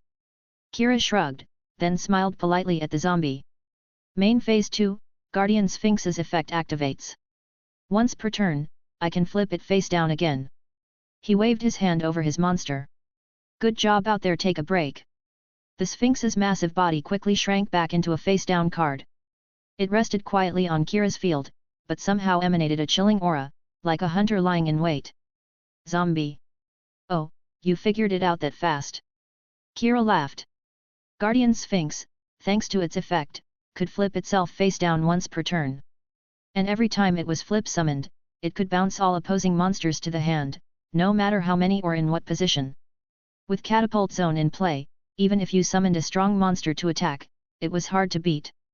And attacking could trigger Catapult Zone's effect, sending a rock from the deck to the graveyard to replace a destroyed monster. And those rocks could have effects like Tackle Crusader, which could remove back row or flip monsters face down. The whole setup was built around one idea. You're not really allowed to play Yu-Gi-Oh today. The zombie's face remained blank, but his free hand had unconsciously clenched into a fist. Pretty smart, really. Kira continued observing. See? You even know how to get mad. Zombie. As expected of a pro duelist turned zombie, your dueling instincts are top-notch. Kira grinned, starting to look forward to the match. Let's hope you're smart enough to answer my questions after the duel. Tell me what happened here, how you became like this, and where the person I'm looking for is. So, Mr. Zombie, give it your all. Don't let me down. Zombie. Kira drew 2 more cards. I set 2 cards and end my turn. Chapter 359, Medical Miracle. Draw. The zombie drew a card with a dull groan. But before he could make his move, I activate a set card. Kira waved his hand, flipping a card in his back row. Trap card Mind Crush. Name a card. If your opponent has it in their hand, they must discard all copies. If not, I must randomly discard a card. He paused, smiling at his opponent's hand. Which card should I name? It's hard to choose. Alright, I'll pick this. He crooked his finger. Continuous spell Solidarity, I choose that. It was bounced back to his hand last turn, so of course it was there. The zombie stared at Kira's trap, then at his hand, until the named card glowed gold, turned transparent, then vanished. The zombie opened his mouth, as if wanting to say something, but couldn't, just groaning mmmnghh in his throat. He seemed unwilling, maybe even aggrieved. I remember, in the league, Solidarity was the key to your deck's offense, right? Kira smiled. If you got that going again, it'd be a pain to deal with. Morita's deck was all fighter jets, Blue Thunder T45, and Falchion had only 1700 and 1200 ATK, but with Solidarity, they'd go up to 2500 and 2000. Blue Thunder could summon token drones after destroying monsters, and Falchion had powerful effects to dump monsters to the graveyard or revive them. With Solidarity, he could quickly gain the upper hand. With 2 Solidarities, it'd be almost unstoppable, a great setup for both offense and endurance. Of course, that all depended on getting the first Solidarity boost. But now, with the Bounce and Mind Crush combo, his whole plan was ruined. The zombie looked wronged, but said nothing. After staring at Kira for a moment, he could only keep playing cards. Blue Thunder T45, summon. The blue jet, bounced last turn, roared out again. Blue Thunder T45, ATK 1700. Level 8 Machina Fortress, discard. He revealed his level 8 Machina Fortress and discarded it. Another card in his hand glowed gold. Machina Fortress, Special Summon. A staple machine engine, Machina Fortress could be special summoned from hand or graveyard by discarding machine monsters whose levels total 8 or more. Machina Fortress, ATK 2500. UFO Turtle, switch to attack position. UFO Turtle, ATK 1400. Spell, activate. His moves were still slow, but just a bit faster than before, and his voice a little higher like he was getting hyped. Burning Land. A surge of flames, like giant claws, ripped through the earth, engulfing the catapult field in a sea of fire. The two massive catapults burned and crumbled in the inferno. Continuous spell Burning Land when activated, destroys all field spells. Catapult zone destroyed. The zombie seemed excited. Now, Kira couldn't protect his monsters by sending rocks from the deck anymore. Morita entered the battle phase. Blue Thunder, attack soldier. Blue Thunder's exhaust flared as it launched, lasers firing towards Sentry Soldier of Stone. But they didn't hit. Because, once again, the massive, imposing Sphinx appeared to block the attack. Zombie. He clearly attacked Sentry Soldier of Stone, so how did it turn into that Sphinx again? This time it's not Guardian Sphinx, it's my trap card. Continuous Trap, Ordeal of a Traveler. Kira smiled at the zombie. As a pro, you must have heard the legend of the Sphinx, right? The one about the riddle what walks on 4 legs in the morning, 2 legs at noon, and 3 legs at night. Zombie. Never heard of it. Or don't understand. Kira looked disappointed. Or maybe your intelligence only works for dueling, oh well. Anyway, Ordeal of a Traveler activates when your monster attacks. You have to guess the type of a random card from my hand: monster, spell, or trap. If you guess right, the attack goes through. If you guess wrong, your attacking monster is returned to your hand. Kira held up a card, face down. Go ahead, traveler, guess, monster, spell, or trap. The zombie stared at the card for a long time, as if trying to see through it. Spell. Is that so? Kira turned the card over with a smile. Too bad. It's monster card Gigantes. Wrong guess. Blue Thunder T45 returns to your hand. The Sphinx's eyes flashed red, golden light wrapped around the fighter jet, and it flew back to Morita's hand. Bounced again. Zombie. With no choice, the zombie continued, UFO Turtle, attack. Once again, Ordeal of a Traveler triggers. Each time you attack, you have to guess a card.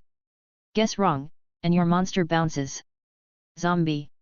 His dark-circled eyes widened in disbelief. What's wrong? Surprised. Kira smiled. Ordeal of a Traveler is a continuous trap. Not once per turn. Every time you attack, it triggers. Zombie.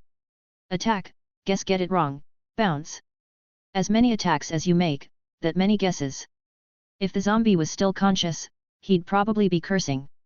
What kind of bullshit card is this? Incidentally, this card was used by Yugi's grandpa Solomon Muto in the KC Grand Prix against Joey, and even nearly broke Joey's spirit.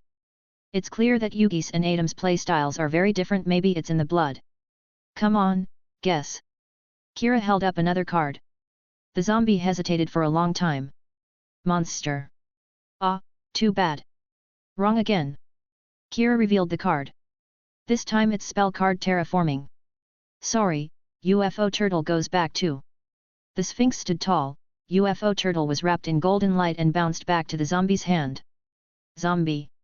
His face was still blank, but a pound sign seemed to appear on his forehead. Machina Fortress, attack. He pointed a trembling finger at Kira's set monster. Attack Sphinx. Even this zombie brain calculated although Sentry Soldier of Stone was in attack position, beating it wouldn't do much damage.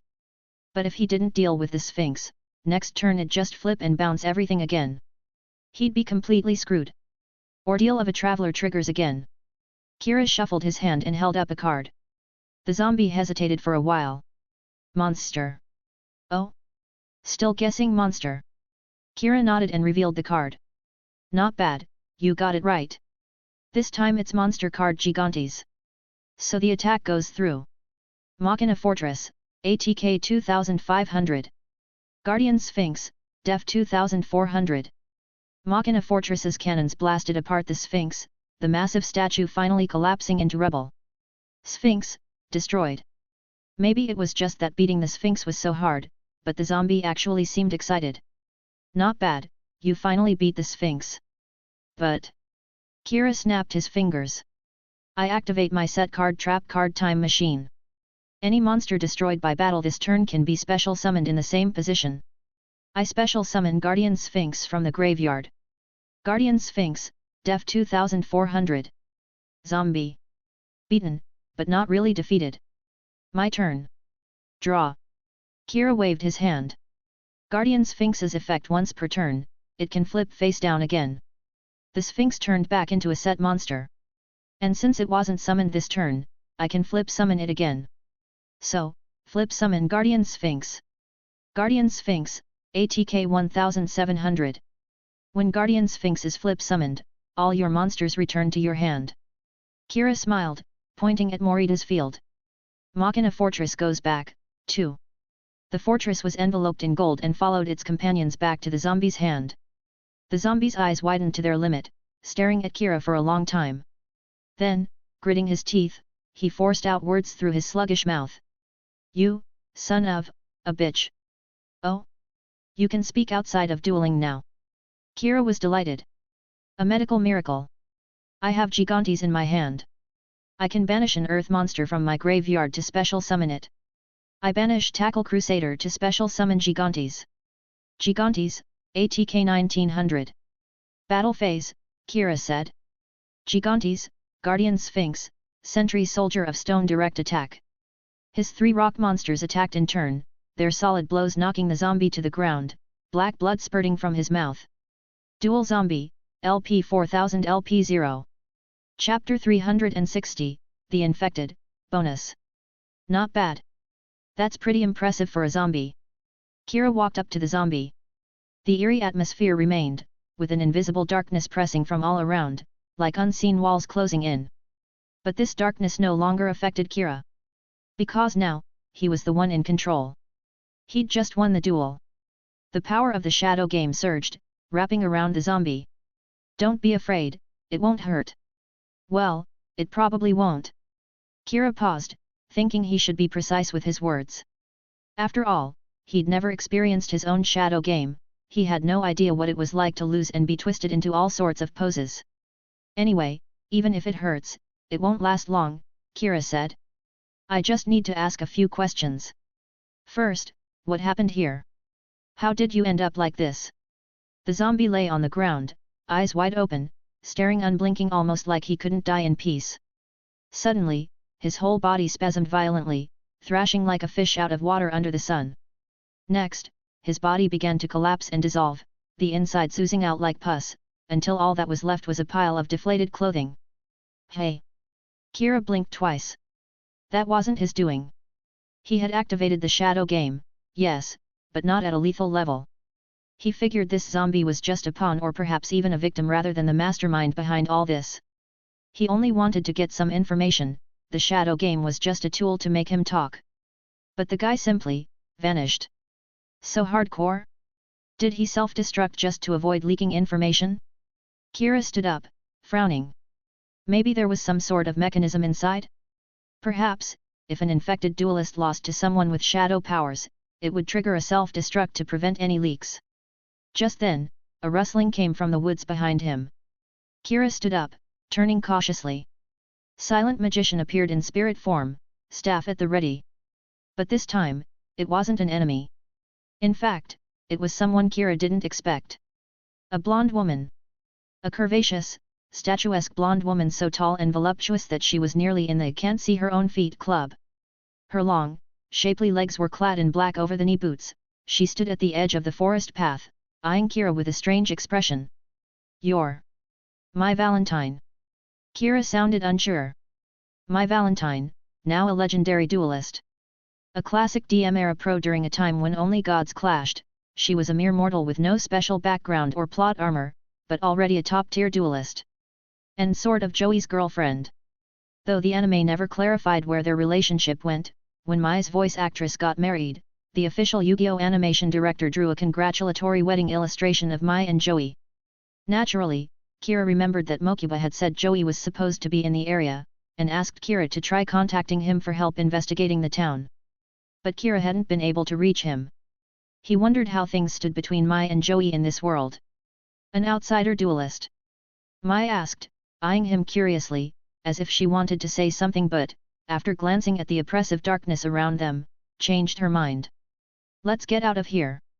It's not safe, she said. Come with me. We'll talk later. With no other leads, Kira followed her without hesitation, making sure to pick up the abandoned deck on the ground. Kira walked behind her, the two of them weaving quickly through the dark underbrush. Are you a pro duelist? Mai asked, leading the way. No, Kira answered truthfully. I'm a student at Duel Academy. A Duel Academy student? Mai couldn't help but glance back at him in surprise. She'd seen Kira duel just now, and it had left quite an impression. His dueling style was unusual, but her experienced eyes could see his strength right away. She'd pegged him as at least pro level, maybe holding back, even, but certainly upper tier in the pro circuit.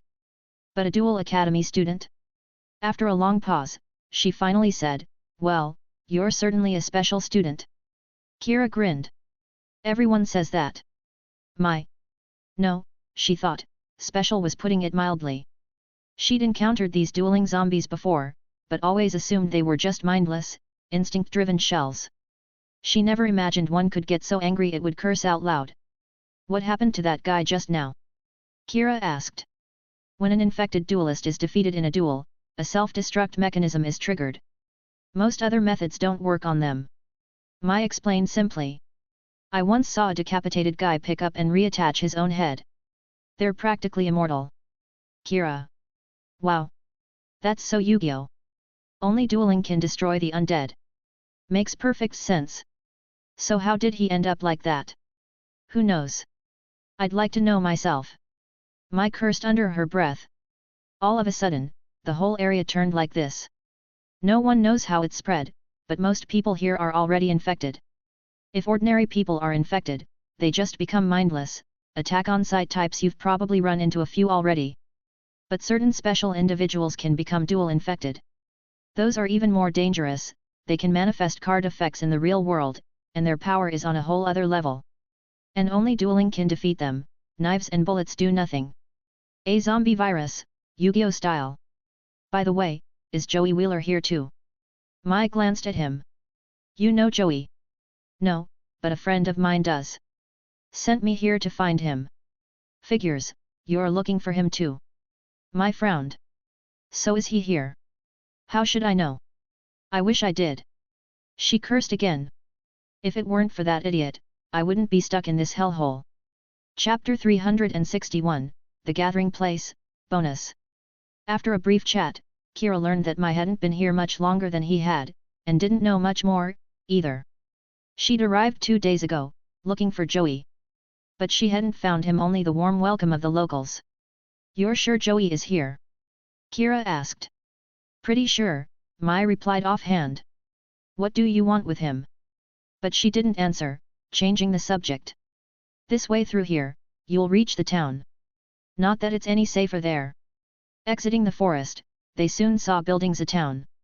But the streets were just as empty, as though even the wind was afraid to disturb the silence. The streetlights glowed weakly in the gloom. No one in sight, but every window and shadow seemed to conceal watching eyes. Kira followed Mai down the empty street, their footsteps echoing on the pavement. Over here. Mai indicated a narrow alley. It was probably a shortcut, but if she hadn't pointed it out, Kira would have missed it. The space was so tight, it barely looked like a real path. Especially for someone of Mai's stature. He doubted she could squeeze through. But she did. Mai turned sideways, her ample chest pressing against the rough brick wall as she inched her way into the narrow alley. Kira followed after her. On the other side, a building that looked like a train station. Behind it, an old clock tower, the clock long since stopped. Mai led him inside. The air smelled musty. The station was empty, dust covering the benches. It felt more like a barrier than a building, as if there was no way out. But toward the platform, there was a faint light, like a lonely star in the darkness. Rows of train cars, a bit old light from the windows left hazy reflections on the damp platform. And someone came out to greet them. Mai, you're back. It was another woman, messy black hair, dress torn, face covered in dust and fatigue, but still pretty beneath it all. Hey! She noticed Kira behind Mai and looked surprised. Mai, you brought a guy back. Why does it sound so weird when you say it? Mai brushed past her toward the train car. He's a duelist, and a good one. He should be able to help. That's great. The woman greeted Kira warmly.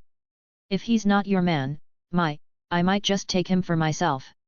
She marched over and offered Kira her hand. I'm Mizuki. Kira shook her hand with a blank expression out of politeness, then stepped around her to catch up with Mai. What is this?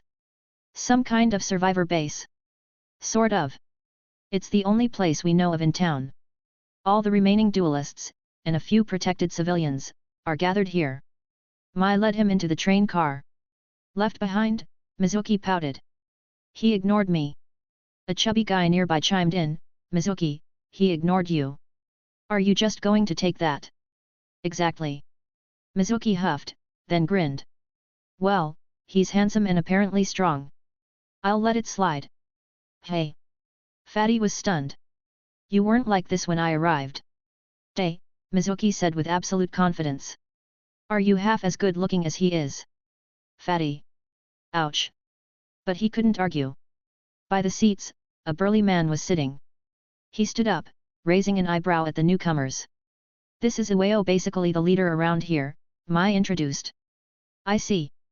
Duelist, hey? Well, that's what we need right now. But... Ueo walked up to Kira, eyeing him suspiciously. He was over 2 meters tall, a real wall of a man. Kira had to look up to meet his gaze. You look young. Like a student. Ueo frowned. Kind of a skinny scholar type. Are you sure you can fight? Kira grinned. Dueling isn't a fist fight. Do you have to look like a thug to be good at it? Before Kira could answer, Mai put her hands on her hips. If you'd seen him duel, you wouldn't ask. Ueo looked surprised. He's that good. It's not about good or bad. His dueling is special. Hard to describe. But if you want, you can see for yourself. Oh, interesting. Fair enough. Ueo looked at Kira. I'm not sending an unarmed kid to the front lines unless you prove yourself to me. He raised his duel disc, inviting Kira. Tomorrow is the big day. If you want to join the plan, prove your strength in a duel. If you can't, you'll stay behind with the old and the weak, waiting for our news. He paused. For a moment, his fierce face looked sad. I don't want to see anyone else fall in front of me. Kira met his gaze for a moment. Pretty classic tough guy hero. Seemed decent enough. So he nodded and activated his duel disc. As a sign of respect for a warrior like this, he'd let him taste the true joy of dueling. Duel. A few minutes later, after several turns. Guardian Sphinx, flip summon. All your monsters return to your hand. And with its effect, Sphinx can set itself face down again each turn. Kira was all politeness. Continuous trap ordeal of a traveler. When your monster attacks, you have to guess the type of a card in my hand. Wrong, and your monster bounces. Too bad, wrong again. Back to your hand. Guardian Sphinx, direct attack.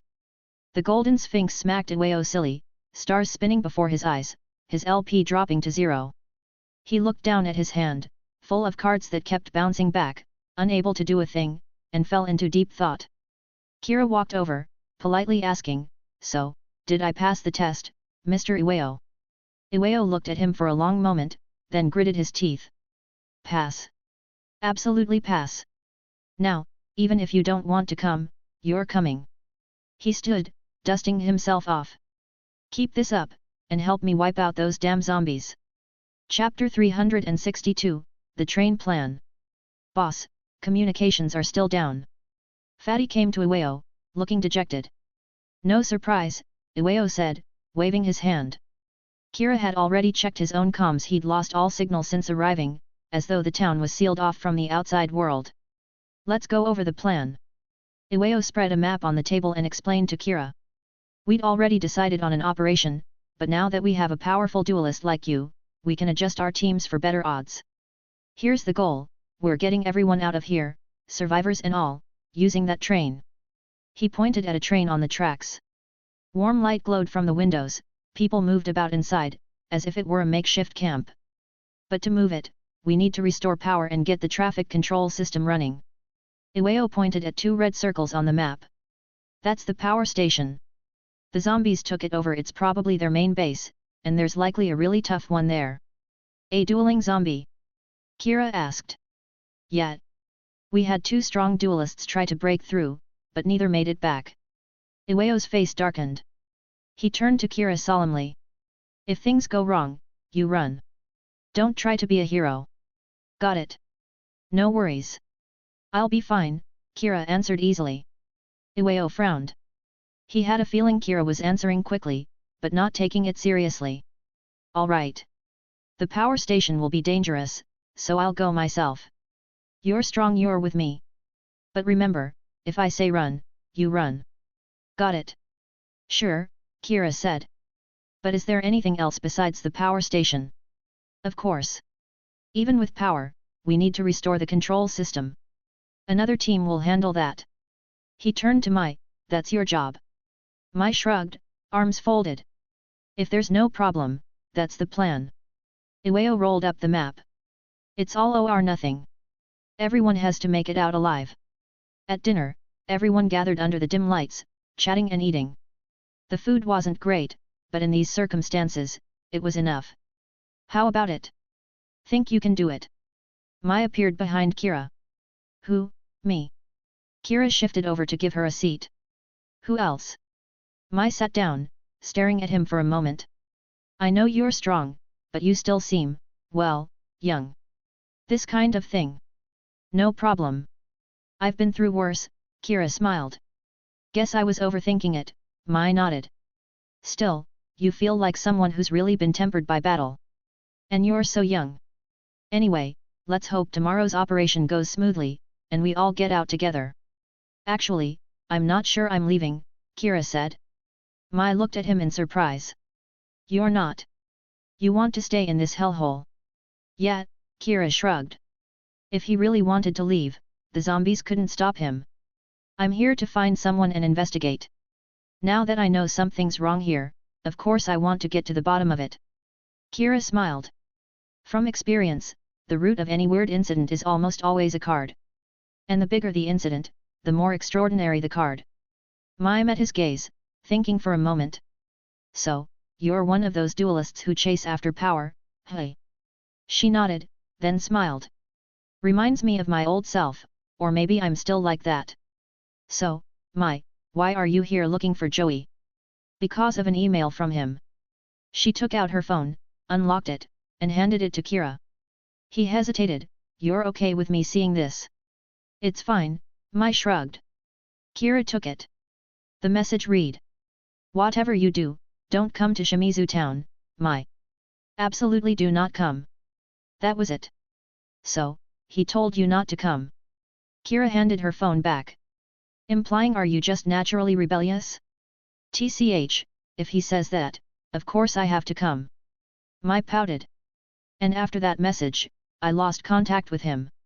No way I could just leave it at that. Fair point. After a moment of silence, Kira looked at her thoughtfully. Mind if I ask a rude question? Go ahead. What's your relationship with Joey? Mai's expression froze for a moment, then she huffed angrily. What relationship? He's my rival, someone I've got to beat, no matter what. She muttered, annoyed. He beat me so many times, and then just wants to walk away like nothing happened? No way. Not happening. It's true, since their first duel in Duelist Kingdom, Mai had never beaten Joey, and that was probably her best chance back then. He was a clueless rookie. But Joey's growth was rocket fast, and even when Mai turned to the darkness of Orichalcos, she still couldn't truly win. But no big deal. If you can't win at cards, there's always the chance to flip things in the future.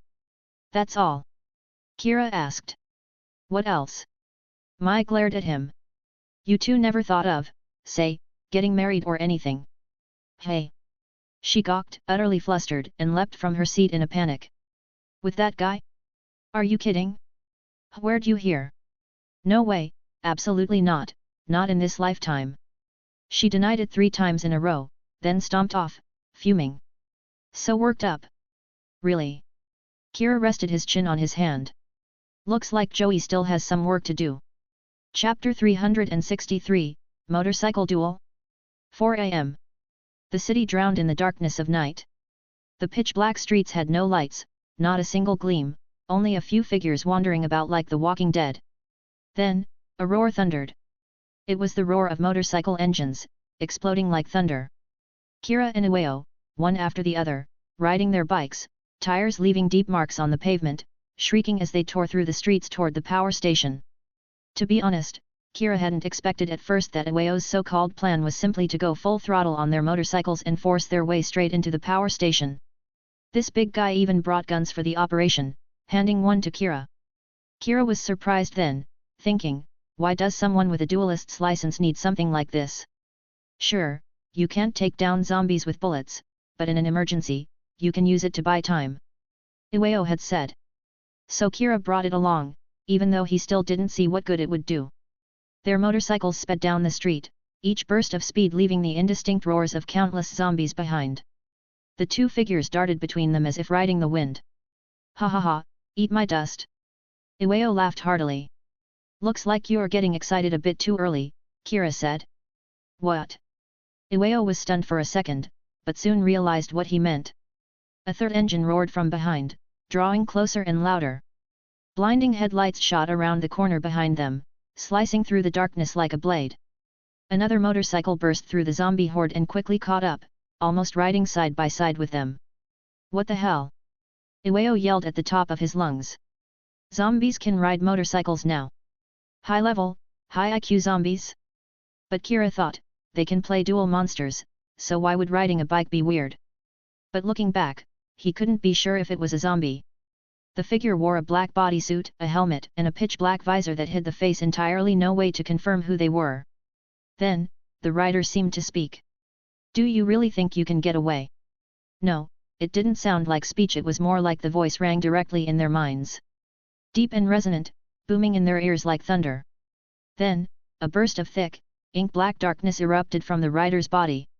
Yes, pure darkness, but it seemed almost tangible, twisting and writhing in the air. That mass of darkness even seemed to morph into a devilish, grinning face. What the hell is that? Ueo shouted in shock, one hand gripping the handlebars, gunning the throttle, while the other drew his gun to fire behind them. Completely useless. The bullets went straight through the black chaos, like shooting into water, except not even a splash. The darkness morphed into twisted claws, reaching for them at speed. Silent. As Kira spoke, a white magic circle appeared, the black claws smashing into it and instantly shredding into pieces. Silent Magician flew out from the circle, staff in hand, clashing with the mass of darkness. A duelist who commands spirits.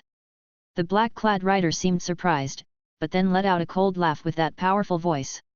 Interesting. To think I'd find such a rare prey at this stage. The darkness in the air withdrew, morphing over his arm into the shape of a dual disc. In that case, let's settle this as duelists. Come. Ueo was even more shocked. We're really dueling while riding motorcycles. Sounds fun. I'm in. Kira activated his dual disc as well. Riding bikes and playing duel monsters was a perfect match. He could sense that the person catching up had considerable dark power, definitely a boss-level figure. Even if he wasn't the root cause of the town's zombie crisis, he was clearly a top-level player. Duel. X2. Kira, LP 4000. Rider, LP 4000. Three bikes raced close together, drifting elegantly around corners, speeding down the town's main road. I'll go first. Drawl. The black-clad rider drew a card. I activate the continuous spell Burden of the Mighty. The spell card's image floated beside his speeding motorcycle. So this was the so-called early version of riding duels. Truth be told, it was just dueling while riding motorcycles. Burden of the Mighty reduces the ATK of all monsters on your field by 100 times their level. The rider let out a strange, low chuckle. The strong must bear the burdens of strength. The greater the power, the heavier the weight. Ueo curled his lip. TCH, so the higher the monster's level, the greater the ATK drop, hey. The black rider said no more, slapping another card on his dual disc. I normal summon King Tiger. A white-furred tiger appeared from the card, its muscular body and white armor gleaming, fangs bared. King Tiger Wanghu, ATK 1700.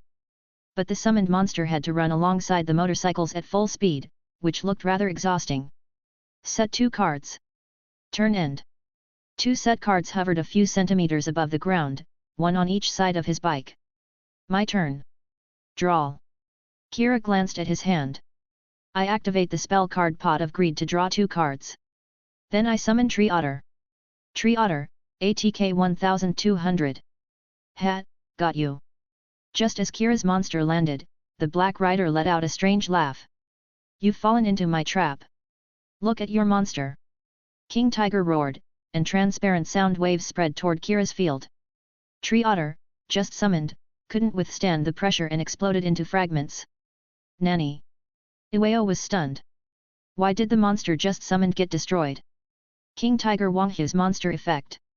As long as this card is on the field, any monster with less than 1400 ATK summoned or special summoned by either player is immediately destroyed. I see, Tree Otter only has 1200 ATK, Iwao nodded. So, in this duel, only monsters with 1400 ATK or more can stay on the field. That's not too bad. Low ATK monsters aren't favored by top duelists anyway. Most decks probably don't even have monsters with less than 1400 ATK. Wait, not right. Iwao's pupil shrank. He quickly looked at the spell card floating next to the rider's motorcycle. Burden of the Mighty. Every monster on the opponent's field loses ATK equal to its level x100.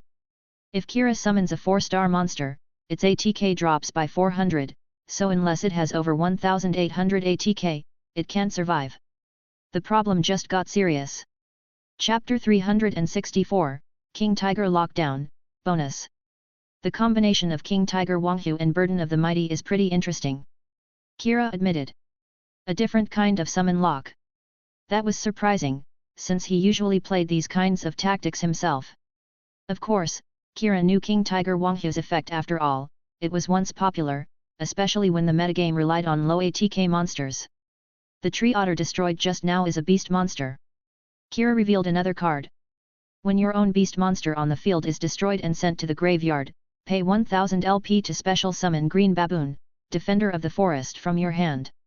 Kira, LP 4000 LP 3000. Green Baboon, Defender of the Forest, ATK 2600. Green Baboon thumped its chest and appeared at Kira's side, glaring through the wind. Oh? So you have a counter for King Tiger? The Black Rider rasped. But even so, Green Baboon is a level 7 monster, so it loses 700 ATK from Burden of the Mighty.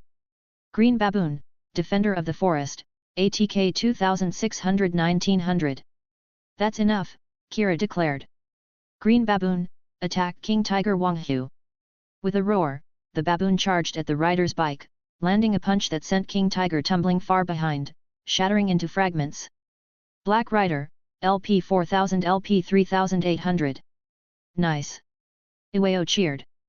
That breaks the King Tiger lock. Ha, you think it's that easy?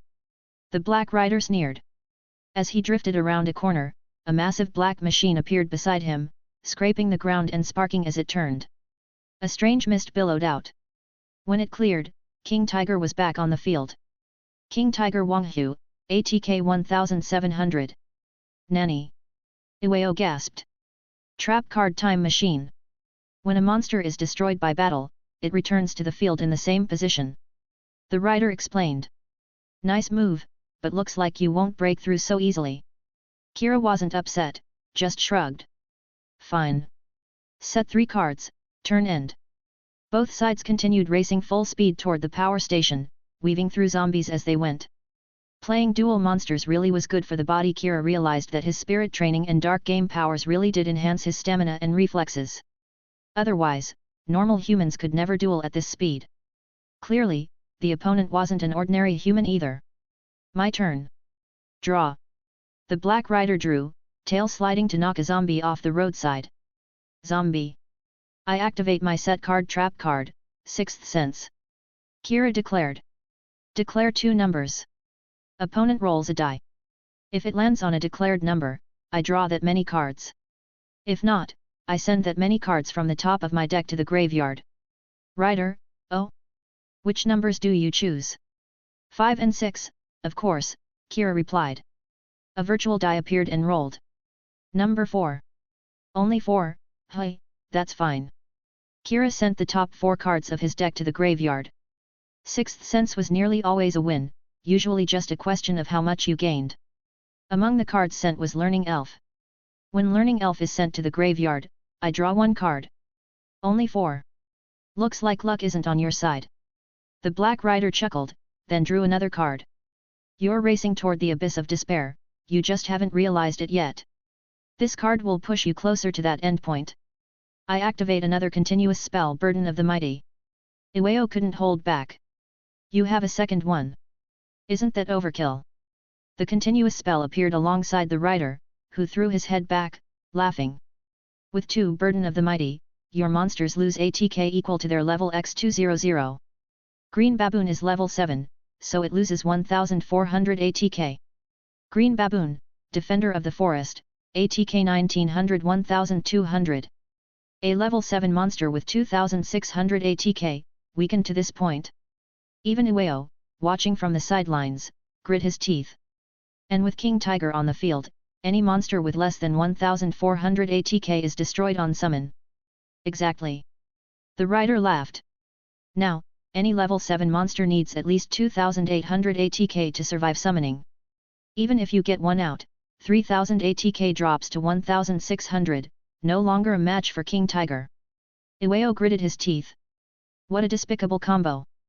But the Black Rider seemed pleased with the compliment, and studied Kira, frowning under the helmet. Humph, still acting calm in this situation. Don't worry, I'll rip off that mask of yours soon enough. I normal summon Slate Warrior. Slate Warrior, ATK 1900. Slate Warrior attacks Green Baboon. With double Burden of the Mighty, Green Baboon was powerless, taken out by a level 4. Kira, LP 30002300. The impact of the Shadow Duel sent a surge of darkness through Kira as Green Baboon was destroyed, causing his bike to wobble like a leaf in a current. I activate the Trap Mikai Zur. Kira revealed another set card. When your monster is destroyed and sent to the graveyard, destroy a monster on the field. I choose King Tiger W Anghu. The spirit of the Green Baboon grabbed King Tiger, dragging it to the underworld. I see, using a trap to get rid of King Tiger, breaking the summon lock and avoiding my second attack. The rider observed. But it's useless. Continuous trap Call of the Haunted. Revive a monster from the graveyard in attack position. King Tiger, return. Thanks for listening.